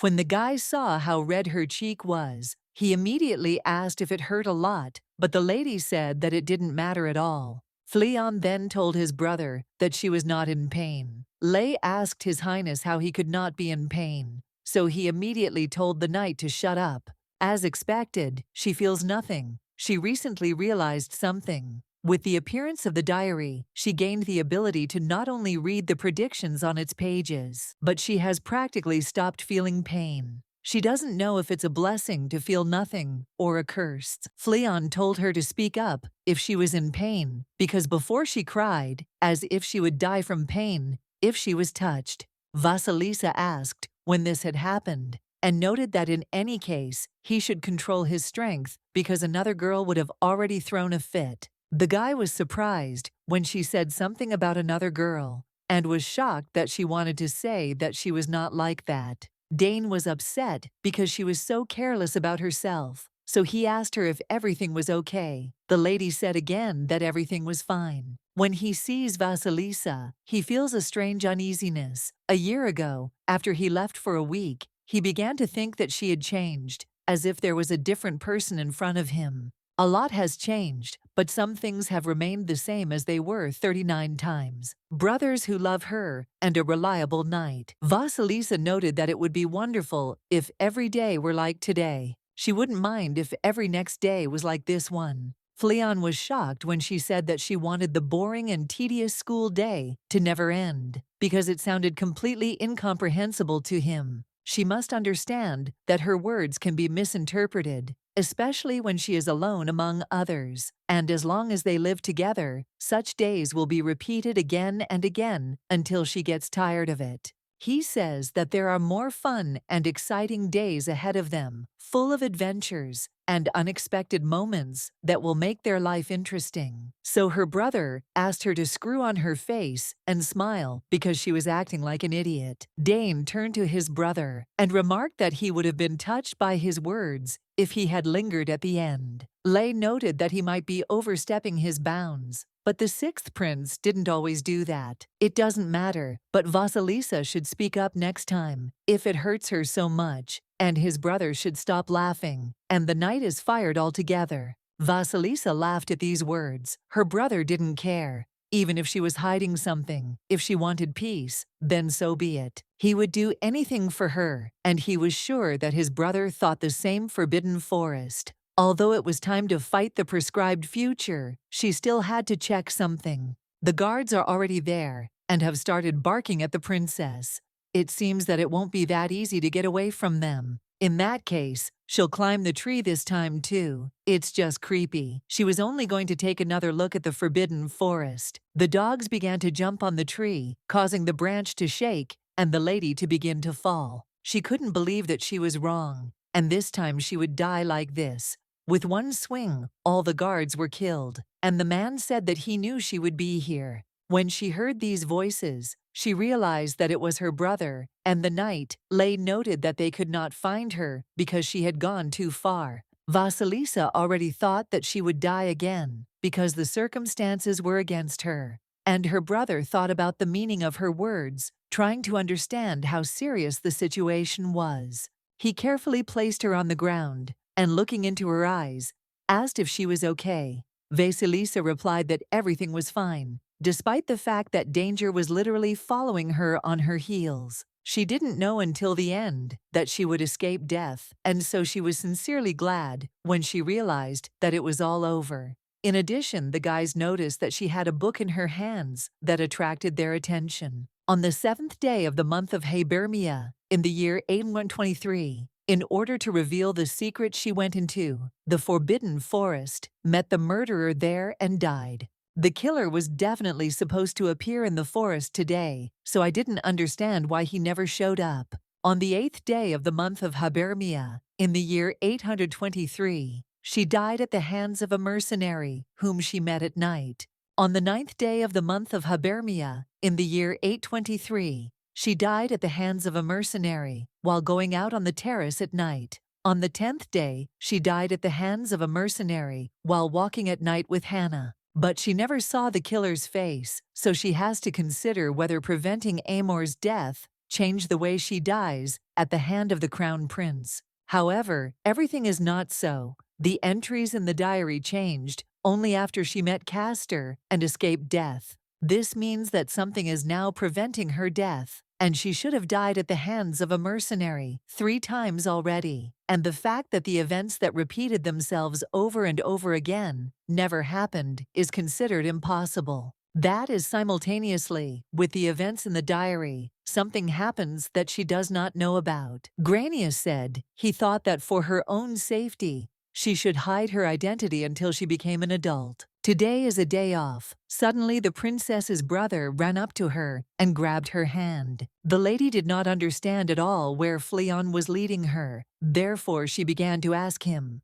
But the guy said that she would find out when they arrived. The elder brother, Fleon, has been arrogant and selfish since childhood. If he didn't like a maid, he would immediately say so. It was always difficult to communicate with him. In the end, the lady asked where they were now. The guy did not tell her to come in. Vasilisa was surprised because, as far as she knew, her brother hated flowers. Fleon himself noted that he also couldn't stand the smell and didn't like looking at them. But she likes them, and he seriously brought her here because she likes flowers. A lot had changed here, so he thought she would like it all. Among all the flowers, the 6th prince especially hates roses. When he was little, he became very ill after eating a cake, so he doesn't like sweets. Although he doesn't like me, flowers or sweets, there is something on the table that she likes. Vasilisa asked if he was worried about her, because she didn't understand why he had prepared all this. Fleon became embarrassed and asked who had told her that it was all for her. Meanwhile, Vasilisa simply thanked him. After this, the girl suggested telling the secret to her brother, and he began to ask what they were talking about. The lady said that she was much older than she looked. Fleon said that he already knew that she was a grumpy old woman in a child's body. Vasilisa told him that she was serious, and in any case, she was grateful to him, only now she could forget with us. Forget the horror of the day she died for the first time. Today is the day the mercenary is supposed to come. Vasilisa did not understand at all why her head was so heavy. She could not fall asleep. She thought about when the mercenary would come, and because of this, she began to fall asleep. When the criminal began to swing at the lady, he was immediately subdued by his brother and knight. Dane noted that they would have problems if the princess woke up. Lay added that she was sleeping so soundly that she wouldn't even notice if she was kidnapped. It was interesting who sent him this time. It was completely unclear who did it, because today there were already 2. Now the criminal understood how his predecessors died. Dane said goodbye to them, and noted that his soul would wander in hell forever. They really wanted Vasilisa to sleep peacefully, because her brother and knight would protect her sleep. Fleon failed the exam. Vasilisa told him that there would be another exam next year, but he asked her to just keep quiet. Because of this, he will rent it out along with her and Dane. The maids laugh, and it is not very nice of them. Vasilisa said she didn't know what tricks they used, but somehow they still dared to fail him. Lay asked what would happen if they failed again next year. Dane congratulated his sister on her 18th birthday. He said that she would be happy, and he promised it. She is surrounded by kindness and care, so she is very happy.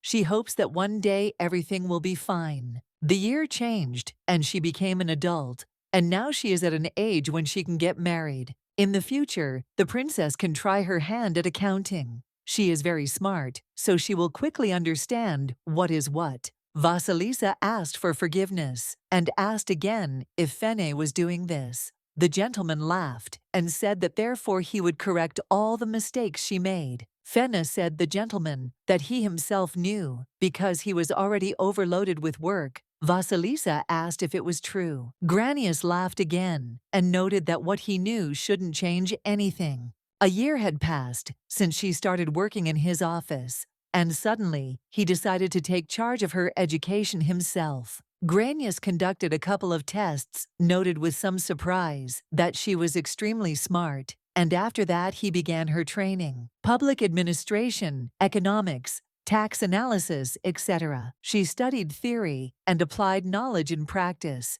in solving various administrative issues related to the management of the capital. It was like the education that members of the imperial family should receive. But to be honest, her status as a princess, to put it in culinary terms, it is an ingredient of low quality, unsuitable for the haute cuisine of the imperial family. Vasilisa's coming-of-age ceremony could not be compared with that of her brothers, who had already gone through it, and since she had no relatives on her mother's side, there was no force supporting her. She was fortunate to study with Dane and Fleon, but despite this, the education she received was very limited, and there was little opportunity for independent development. The teacher often asked her if she understood the position of the flower of the empire, hinting at its future role in the socio-political structure. Although her face was considered hideous by the standards of those around her, she had to become a worthy bride, since this place was not intended for intelligent and independent women. It was an era of a kind of romanticism, when medieval and ancient ideas were mixed, and women were often seen as a tool for gaining power through marriage. The girls here were raised to be excellent brides, who would strengthen the family's position, and she was no exception to this rule. The teacher told her that since her face was ugly, by conventional standards, she should be more modest and quiet, so as not to draw undue attention to her shortcomings. A woman needs to be smart only to make a foolish face in front of a man in time. She considered the terrible face of the only princess of the empire and a disaster for the country. But Granius thought differently about it. He said that he knew that there were some restrictions for the princess, and these restrictions were only imposed by tradition. Even now, princes working as high-ranking officials put a lot of effort into improving their skills and gaining experience. Vasilisa asked if there was a law that prohibited princesses from doing the same. The man said that he believed in her abilities. That's what he said. Then, this is a job that another princess did in the past. The lady thought he was talking about accounting, and he confirmed it. He's talking about another princess, but she's currently the only princess, so she doesn't understand who he's even talking about. Perhaps he got it mixed up. It turns out that this happens to him. The gentleman suggested that the princess seemed to be in a good mood. Vasilisa noted that this was indeed the case, so Granius began to believe that she was wasting this place. The fears and anxiety still remained, but at the moment she felt at peace. Granius asked the princess if she was going to go to dinner, but the lady said that she was not hungry at all. She also wished, oh my God, to eat well. Granius Kogo, that she is not heard to skip meals because everyone is so worried about her because she looks much smaller than her peers. Vasilisa laughed. Both men and women in the empire were distinguished by their strong bodies and tall stature, but for some reason she was so much smaller and thinner than her peers, although she was not far from coming of age, considering that she will be 19 in a month. If you think about it, the main character of this book, Rusbella, should appear soon, and she should also be a tall and slender beauty. The lady told him that it was all right, even if she did not eat now, so she wished him bon appétit, not wanting to disturb him with her personal affairs and feelings. In fact, she would very much like to eat with him, but circumstances force her to refuse, because today she cannot be in this place and eat. If she eats anything, she will surely die. Year 824, 17th. Day of the month of Hibernia. Poison was found in her food, which greatly shocked her. She did not understand at all how poison could suddenly appear in her food, because her dishes are always checked, and such incidents had never happened before. Perhaps this has something to do with the fact that Granius has decided to go under the protection of the second prince, and now she too may find herself drawn into his political intrigues. The lady was walking in the garden when several delicate petals unexpectedly landed on her hand, and she immediately realized that it was a letter from Amor. She was very happy because the letter said that she should come to him right now, and this meant that he wanted to see her again. He called her to him, so she did not waste time and went to him immediately. When she entered the room, she saw him standing there with two strange women. The prince was glad that she came, but the girl still could not understand who these women were and why they were here next to him. By the time Rusbella was in Caltagnas, the people living in the empire had adopted many of the traditions of the kingdom of Walter, considered a great cultural power. Thanks to this, as it was written, everything in the empire was familiar to her. Initially, the people of Caltania wore clothes very similar to those of ancient Greece or Rome, and they called this fashion the traditional school. On the other hand, admirers of the culture of the kingdom of Walter dressed in dresses and costumes of the European Middle Ages. This trend in fashion was especially popular among young people. Castor, who insisted only on imperial traditions, adopted the culture of the Walter kingdom after falling in love with Rusbella. In front of her were two ladies dressed completely differently. The lady asked him if this girl was the one he wanted to introduce to them. Amor said that they were absolutely right and asked the princess to play along with him. The gentleman told the women to say hello because she was the 8th Veda in the empire and his only younger sister. The gentleman remarked that she was even more beautiful today. The woman was shocked when he said that she was his sister, and then she realized that she was a princess. Amor said that she was very important to him. The gentleman turned to Aventa and asked her what was the matter, and noted that it seemed that her head was not so dear to her. Or because he is not her brother, she takes his words as a joke. The woman asked to ask for her impoliteness, an endless word to the most precious flower of the empire. The Duke of Aventa's wife, Leia Aventa, greets the princess 8th century. In the empire, Vasilisa also greeted her. The princess introduced herself and thought it was quite plausible. Amor said that Madame should introduce herself too, because he didn't want her to call her by another name. The other woman was named Alice Neve Soledion, and she was also a duchess. Vasilisa noticed that she used the Walter salute instead of the imperial salute. Besides, she had seen Alice's name somewhere before. It seemed to be in a book. The gentleman turned to the ladies and said that he wanted one of them to become the maid of honor of this child. Members of the royal family must have a lady-in-waiting, or chamberlain, as the lady-in-waiting plays a very important role in preparing for the coming-of-age ceremony. The women were surprised and asked if he meant to say that the princess had not had it until now. He turned to Honortus Aventa and remarked that he had done her a great service. It was the prince who took the medicine that saved her husband, and he did something for the duchess as well. It's important to me which of the two of them agrees. The main thing is that she becomes an excellent assistant for his sister. The duchess said that she then wanted to refuse, because she still seemed not to understand the situation she was in. Since she doesn't have the necessary social skills, it won't be hard to figure out what kind of future awaits her after her debut. That's why she would like to give up.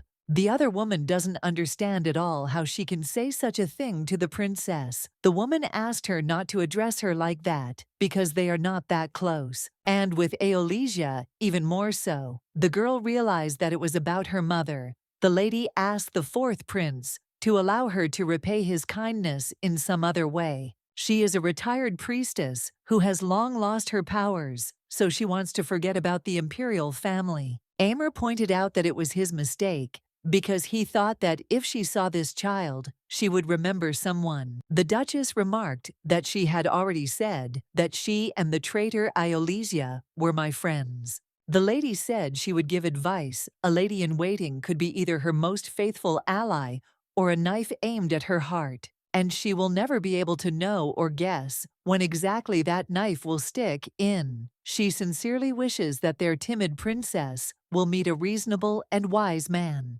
This woman reminded her of her brother in appearance, but at the same time was completely different from him, so she was interested in what connects this woman with the imperial family. Eventually, this girl would become her lady-in-waiting. The duchess was very grateful for the favor shown to the princess and said that she would do everything in her power for her. She and her mother were close friends. Once everyone left, then it means that there is no more doing. Amor stopped her with plants and asked where she went, and also asked her to stay. Vasilisa thought that he could have simply said it with words, instead of grabbing her with his plants. Suddenly, Amor fell to the floor, and when the girl ran up to him, she realized that he was hot and began to ask if he was okay. She asked him to come to his senses, but the gentleman asked her not to make such a noise because his head was already splitting. Amor said that he would just sit there because he had worked hard to prepare everything. The prince noticed that she was so cold, and that was not a bad thing. Vasilisa asked if he really hadn't taken the medicine, and the prince told her to forget about it. The girl said that she didn't understand what this senseless lie was about, since he still hadn't taken the medicine. Amor didn't understand how he could have managed to take the medicine. They just arrived earlier than he expected. Vasilisa screamed at him not to move because she could bring it to him in a moment. He had never shown pain before. Amor asked if he could ask her something, and the princess immediately agreed. He asked if she had regained her ability, and the girl did not understand at all what he was talking about and why he was asking about it. The prince told her not to play dumb, because when she broke into his room a few years ago, she knew the truth that no one could tell her. He assumed she knew what was going to happen today, and he noted that even if that was true, he had no intention of treating her any differently. The girl does not understand at all what he is talking about, and thought that her brother was very ill. Amor said that he is not crazy. Afterwards, he took her by the cheek and asked why she was silent, since she was better at coming up with an excuse, and also to make him sympathize with her. 3 years ago, she seemed to offer to become partners, and the girl did not deny it.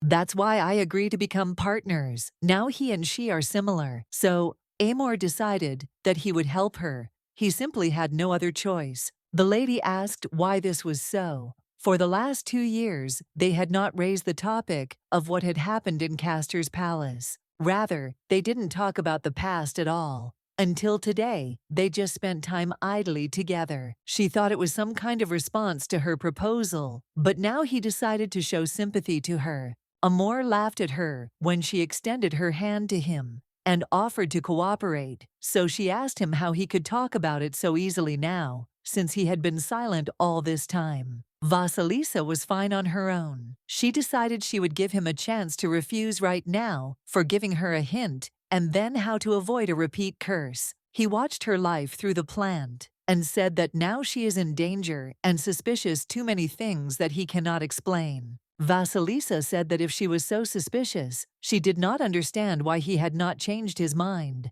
The prince noted that this was not a whim. Gradually, he began to notice many small details and cannot close his eyes to them. So the prince wants to help her, and in return, he asks her to tell him the truth. Vasilisa asked again, what was he talking about? Amor wanted to know if she could see the future prevent deaths. She didn't know what to answer or what to do if she told him, and then died again, and he forgot all about it. But the words just came out of her mouth, so she told her brother that he was right, and she was very interested in whether he could understand her. Vasilisa said that she sees the future, or rather, only her death and the deaths of people close to her. Only she could save him. Or maybe she had experienced countless deaths herself. Amor asked if she wanted to say that it was no coincidence that day, and she knew his tea was poisoned. The lady confirmed this. She did not know how her confession could change the original plot. In the book, he was a very important secondary character, and it was unknown how her intervention would affect his life.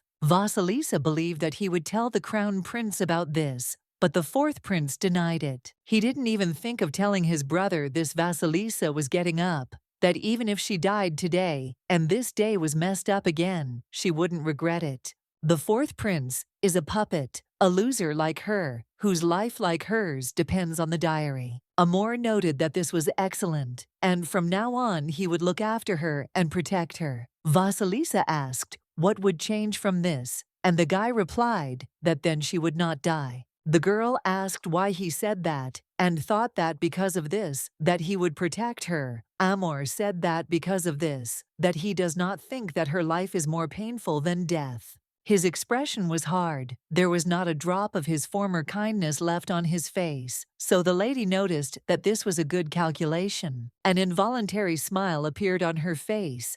Meanwhile, the Duke was waiting for her, and thinking that the princess was late today, he was standing with a bouquet. Then the bird landed on his shoulder and said something. The Duke agreed with her and noted that it was indeed sad to return. He can't even take a step because he wanted to see her so much today, so he doesn't understand where she is. Too bad he found flowers that were perfect, but unfortunately, he won't even be able to see her hold them. And now, that very day has come, the money of her birth. In order for her to be recognized as an adult, first she needs to go through the coming-of-age ceremony at the end of the year. Well, even after this, nothing changes dramatically in life. Now the Empire is holding a national holiday week, which begins after the end of the sowing season, the so-called vacation. So Granius told the princess that she should rest. He had no idea what he was thinking. The lady assumed her brother was talking about Dane. Fleon said so because he answered sharply when he asked questions.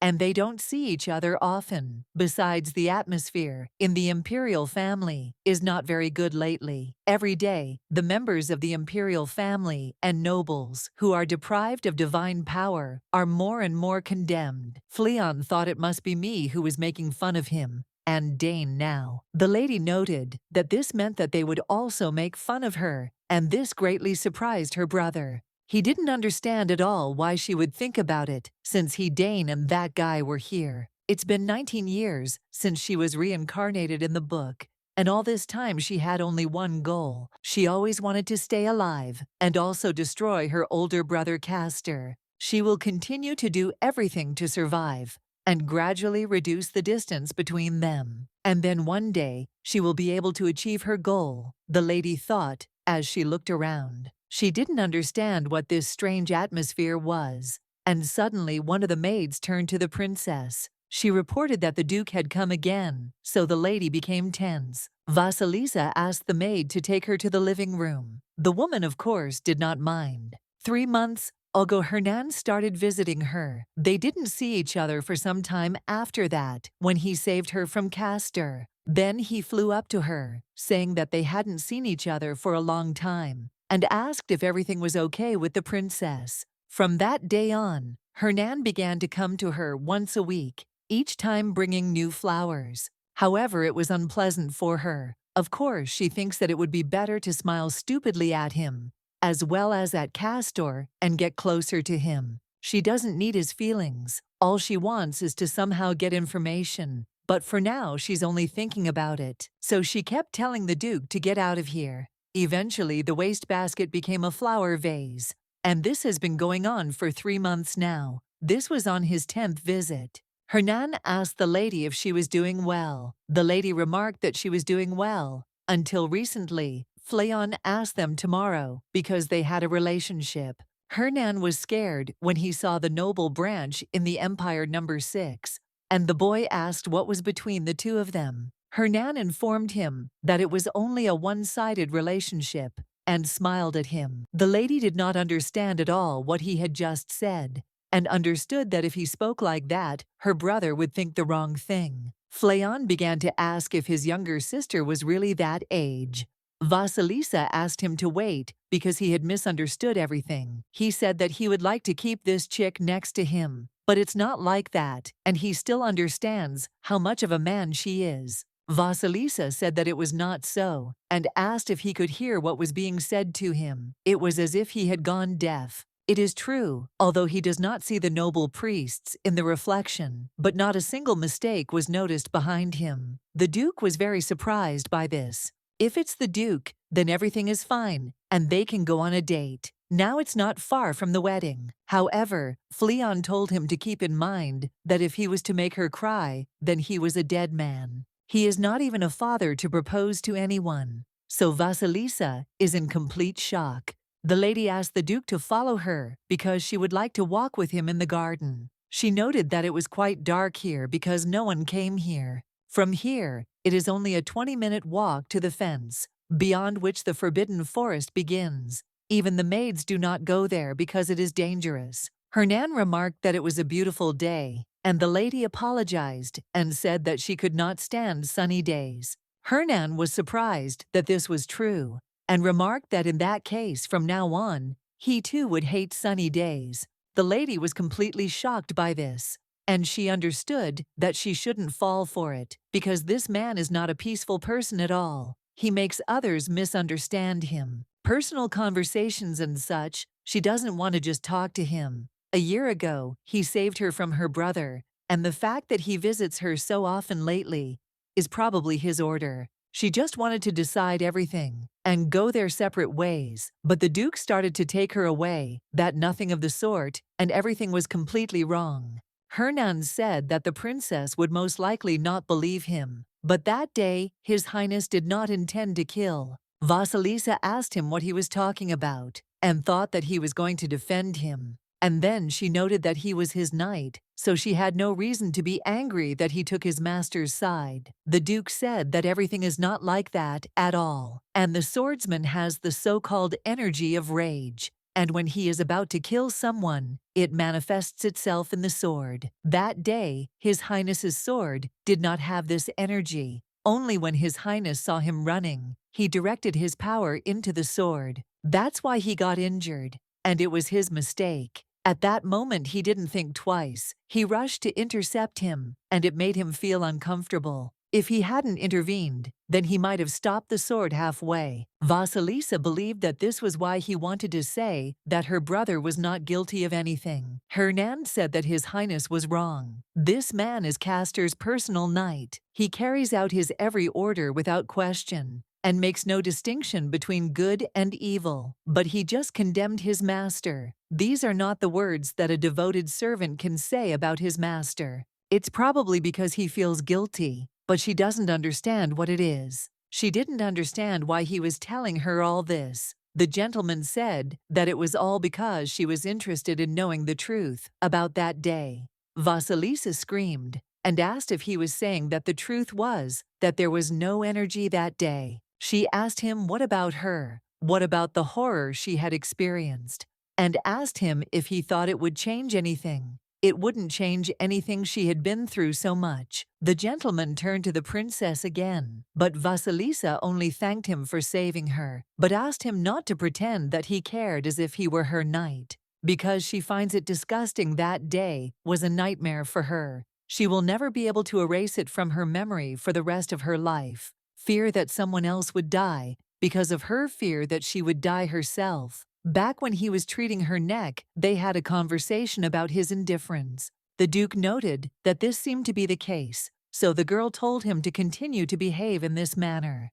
Hernan grabbed her hand and said that if she were happy now, he would never have appeared in front of her. Vasilisa asked him if he really thought she was unhappy, and asked who he was to measure her happiness. The Lord believed that she wanted to know the true face of His Highness. She hated her elder brother, so she wanted to destroy him. Vasilisa asked what would happen if that were the case, since he was speaking as if he was going to tell her how to do it. If this is her wish, then even if she wishes for the death of his master, he would want to be near her. So the gentleman asked if it was strange. Vasilisa asked what then. If she really wanted to do it, he thought he could give her a hint. Even if he becomes even more terrible to her, even if she hates him, everything will be fine. So he asks the lady to look at her, because he doesn't want to regret any more. He came because he wants to become her sword. Vasilisa hates Castor, and she hates the Duke, who is next to him. So she doesn't understand why he says this at all. Hernan simply considered himself guilty, and he realized too late that she was unhappy. He couldn't know about her reincarnation, so she decided to ask him what he knew. The gentleman said that he knew something about her childhood that she did not remember. The girl realized that he was talking about her scar, so she asked if she could find out more. He was her brother's knight, so he should know what he was talking about. Vasilisa turned to the Duke and asked him to explain to her why someone like him would serve such a powerless princess like her. It's all because there is something he wants to see. But the princess didn't understand what was being discussed. Hernan just wants to see her smile, and if he sees her smile, he'll do anything. Who is this princess? Began to laugh wildly. If everything is as he says, then she does not understand why he did nothing before she died. Who watched her being killed, now handed her the hilt of his sword. But why is not clear. The lady feels uncomfortable from the loving look he is looking at her with. So she decided to ask him if he would do anything if she smiled, and he immediately confirmed it. Now it's clear the real ones are different from what they were. Then he just watching her is no longer there. And no one remembers that day, so she doesn't understand why it makes her so sad. The Duke remarked that of course, it would be difficult for her to believe, since he had sworn his share to serve his master faithfully. But still, he will devote the rest of his life to her, and wants to be near her. The princess became very interested in what was so special that happened that time, that he was doing something like this for her. Vasilisa said that if this is really what he wants to say, then he should point his sword at him in front of her and say those words again. She thought it was very funny. Even though he didn't kill her anymore, her hatred for him only grew stronger. The lady remarked that this was excellent, and he could do whatever he wanted. She didn't know why, but she felt sorry for him. From the moment he neglected her, all his promises became just empty words. After this, the lady turned away and left. Meanwhile, the fourth prince was already waiting for her. A month later, the lady's hands are shaking, but she is not distracted at all. At the end of the year, there will be a coming-of-age ceremony where high society girls will be judged. The real war to pass the exam began, so her etiquette lessons with the Duchess resumed. She said that she would be hosting a banquet with you on her own, and that she would need to think through the menu and be able to explain how this or that dish was prepared. She must be able to read poetry both in the imperial language and in modern language, so she must be fluent in them. Sometimes she will even need to write poetry herself. Vasilisa is well versed in the latest fashion trends of the empire and dress styles, but in this grana musical instruments, the ability to conduct a conversation is very difficult for her. There is a very good reason for such a deep study of culture. Previously, she did not know that she had a very important role in society. The women of the imperial family are the trendsetters of the empire, and she heard that many in the country copied their hairstyles and clothes. Looking at statues in public places, or at the profile engraved on the obverse of coins. But the etiquette teacher didn't tell her about this, and perhaps it's because of the scar. She didn't understand why she had this feeling, that she needed to double her academic performance 3 months before. Since she is a quick learner, the girl who becomes her maid of honor will appreciate it. Come to think of it, Vasilisa doesn't even know who it will be. Well, it will be good if she turns out to be a simple, nice girl. After all, she would like to be friends with her. The woman noted that it was quite quiet here, and Vasilisa said that this was because people didn't come here. But if she hadn't said that it was different here, before she had told her earlier that she was a close friend of her mother, Duchess Soletion was also one of them. Although they were very close, but due to differences in views, their paths diverged. Soon, this room would only be a reminder of her. Come to think of it, it had been a month and a half since she had decided to train her. Vasilisa was very grateful for her kindness, but the Duchess said that she was not worth the gratitude.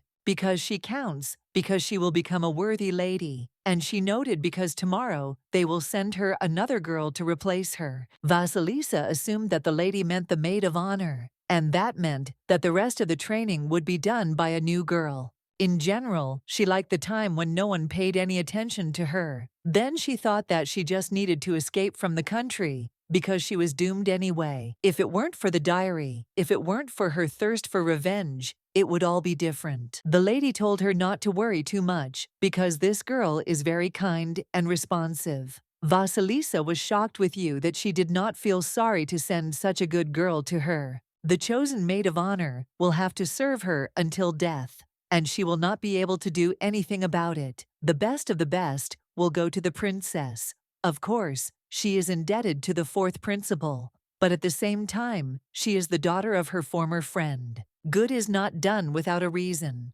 This woman looking at her remembers her mother. The Duchess remarked that perhaps this girl might not be good enough, and for her, if she caused her any inconvenience, she should not hesitate to tell her about it. Vasilisa was sure that this girl was simply a wonderful person. The Duchess hoped that she would get along with her, and was sure that she had made a mistake in her choice. Vasilisa thought about how ideal the person she wanted to introduce to her was. She only does this to avoid upsetting Amor, and that's all she cares about. The vacation was over, and it was time to get back to work.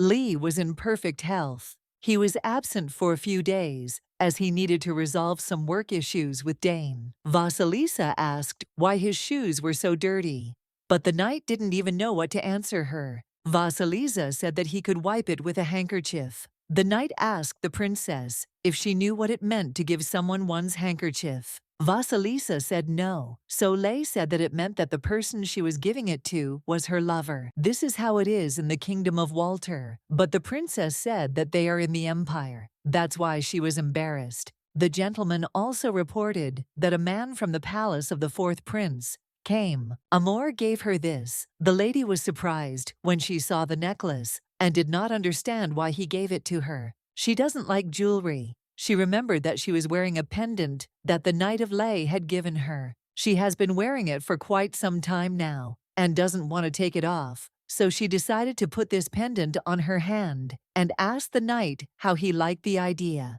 Vasilisa is already so tired it's difficult for her to work after such a break. She didn't understand what all this was and thought that they were doing a general cleaning, but now was not the time to change the interior. The woman screamed that the flowers there were not aligned, and she could not believe that this woman was here. She said that the angle on that side was completely wrong, and the maids immediately apologized to her. This girl was familiar to her, and she couldn't believe that it was really her. They finally finished, and Fena told the princess to be careful on her way home. If someone calls her to the training ground again, for example, that bastard Sorix, then she should just report him immediately. The lady was shocked with you that they were not colleagues, and the man told I that he does not work with such ignorant fools as these patrolmen, because they are just insignificant insects. Vasilisa understood him and said that they would see each other the next day. Lay wasn't there, so it seemed he was busy. She and Dane seemed to be doing something a bit lately, so she decided to check the diary to see if there were any new entries.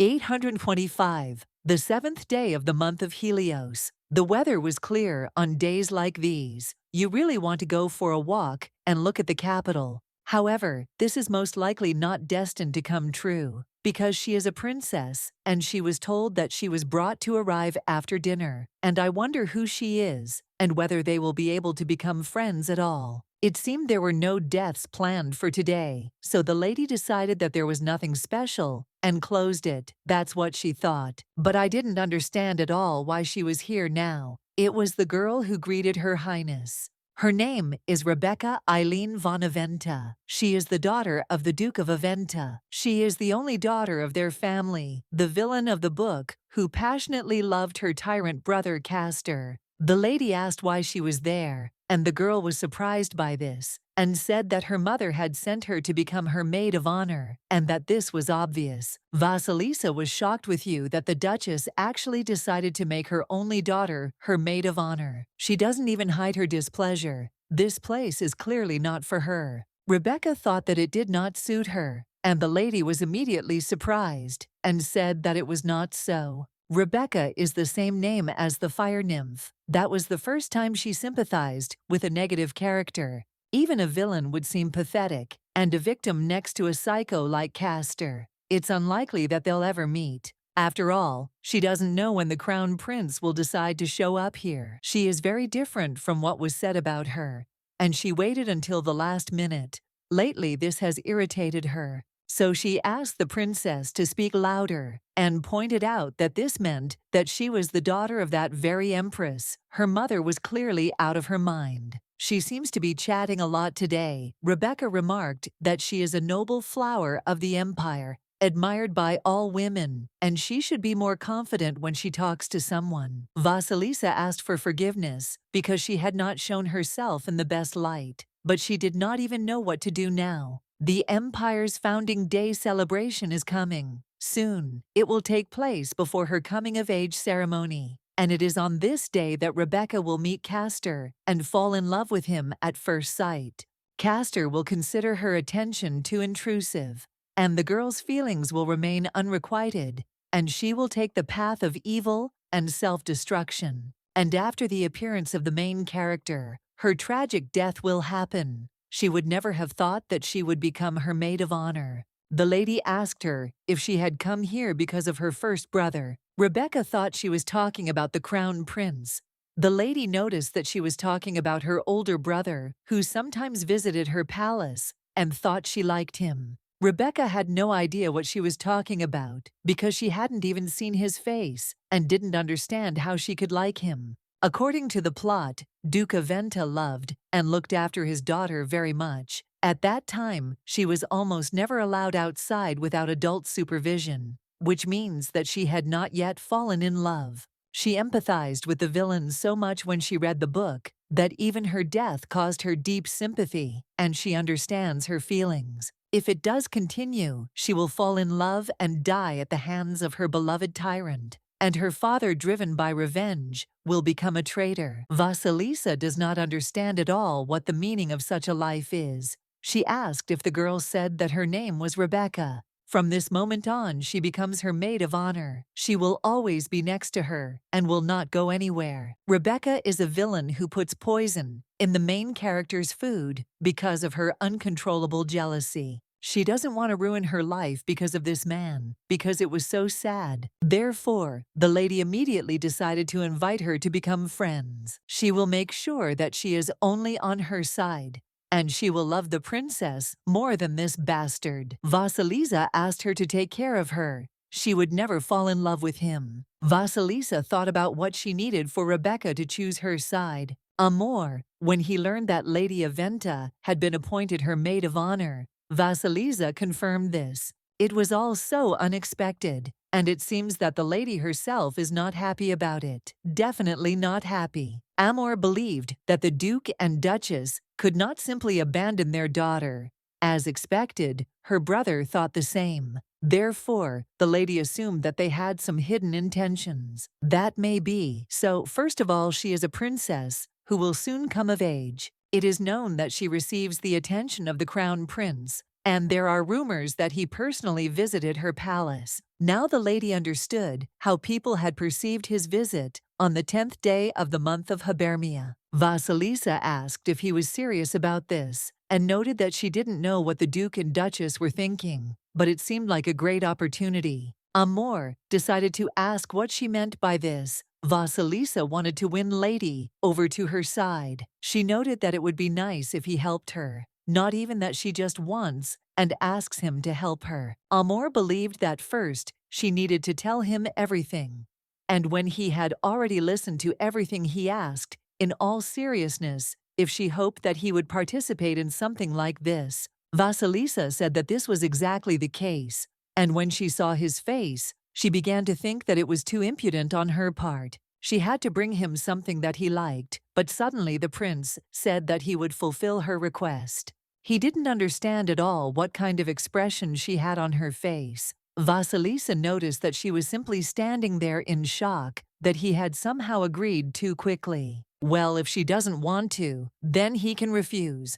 Vasilisa immediately began to deny it and thanked her brother. Amor said that there was no need to thank him so much because it was not that difficult. He asked the 8th princess what she wanted to do. For some reason, it sounded as if she had some other hidden motives besides wanting to win the girl over to her side. At first, Vasilisa thought she just wanted to survive, but now she wants to see someone go down. Since the villain remained next to her, she has two options: fight or just live. The maid turned to the princess and said that this was a gift to her on her last birthday, and this was a gift from the 7th prince, which he gave to her the year before last. That's why he asked her which dress she would prefer to wear. Vasilisa thinks that Rebecca will tell her to throw them both away, so she will put this on the 2 wide places they will fix with pins. The maid turned to the princess and said that the last time she did this, her maid of honor was very unhappy.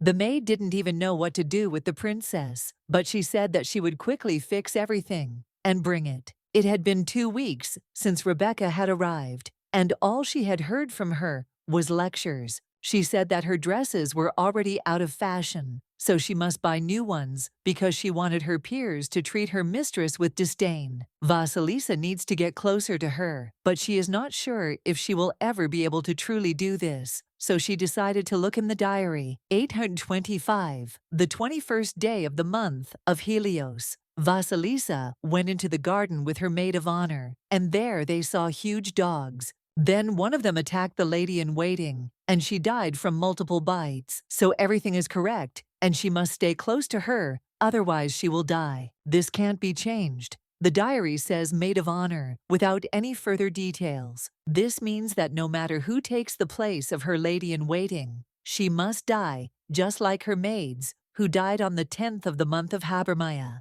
And after all this, Rebecca will still die, and so early. The 21st of the month of Helios. Oddly enough it is today, and the lady is already ready for it. The lady asked Lay not to follow them, and stood where she said. The knight was surprised when he heard later that he should stand in this place, but the lady told him not to ask about anything, and to move away. There are rumors that she is stupid. It doesn't really sound like a lie. Now she looks like a member of the imperial family. But even so, she will never acknowledge her as her mistress. When she was little, some people told her that she was disgusting. They were shocked with you that this is the face of the most beautiful flower of the empire. Although she is a member of the imperial family, but with such a defect, she is of no use. So he asks her to take him on her side. If there is at least one person who will take her side in any situation, then she will not be so lonely. Now she needs support from more than just Dane and Flayon. The lady noticed that it was beautiful and told Rebecca that she liked her, so she put a flower on her head. She noted that she could call her simply by her name. She told the lady to take this flower because she could not accept such a valuable and meaningful gift. Instead, she would rather make the male even more beautiful. And then she did not have time to agree, because they had already heard these dogs. The woman asked the princess if these dogs were monsters, and the lady was glad that the monsters from the diary's prediction had finally appeared. Vasilisa asked the girl to freeze and listen to her carefully, because she had to climb the tree. The lady took the stone in her hands and told her to run on the count of 3. Then Rebecca started running. It was too fast, so the lady decided to cover it with herself. The dog bit the princess, but was immediately grabbed by the plant. This was how it was intended. The lady was shocked that this was possible, and Amor said from his room that this was possible because he was a priest of the earth and plants. Rebecca cried and asked if the princess was really okay. Even though Amor showed up a little later than she expected, she was still pleased with the situation, and also grateful to her knight. Rebecca did not understand at all why the lady saved her, and thought that she was probably scared too. Vasilisa decided that her maid of honor should not die here, although she has a brother, the best knight, who controls plants. Well, she might still die even if she uses it. So then, the lady decided that she could come back again. That day, Rebecca cried and thanked the lady very much. Vasilisa did not want her to die, and it is good that she did not fall into the trap of fate, as she did. The girl asked that the lady, will you not do so? Castor now, in order to get to him, she does not mind dying countless times, because from now on, she is not afraid to lose. Vasilisa decided that she would save everyone, even if she had to die. In return, Castor believed that Vasilisa was thinking about him too, and he thought about the fact that very soon she too would find out the whole truth. Rebecca thought about her mother's words, about her becoming a lady-in-waiting. She was born into a duke's family, so she knew that it would be like that period. She had no freedom. Even though her parents love her, she will still have to marry whoever they choose. She said that if it continued, she would be engaged to the crown prince. This is unacceptable, so she must become a maid of honor to the princess and live as she wants. It was unexpected, but on the other hand, she thought that living the way she wanted was probably worth it. No matter how she looked at it, she had to go, and because of the rumors, she was already disappointed in the princess. To become a lady-in-waiting to such a useless person, she would just have to look after her and it would all be over. But in reality, there was a lot that she needed to be taught. However, she did not understand at all how the princess could remain so calm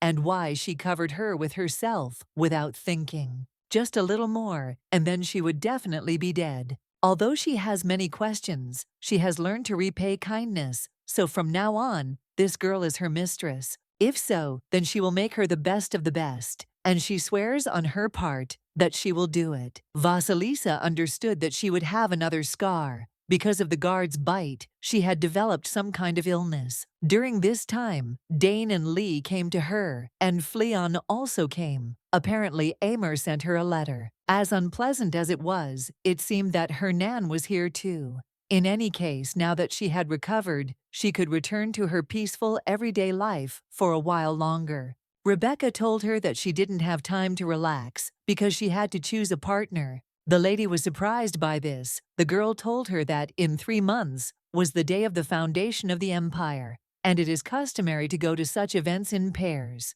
The princess is obliged to be there, as the only flower of the empire, and the one who will become her partner is called a patronus.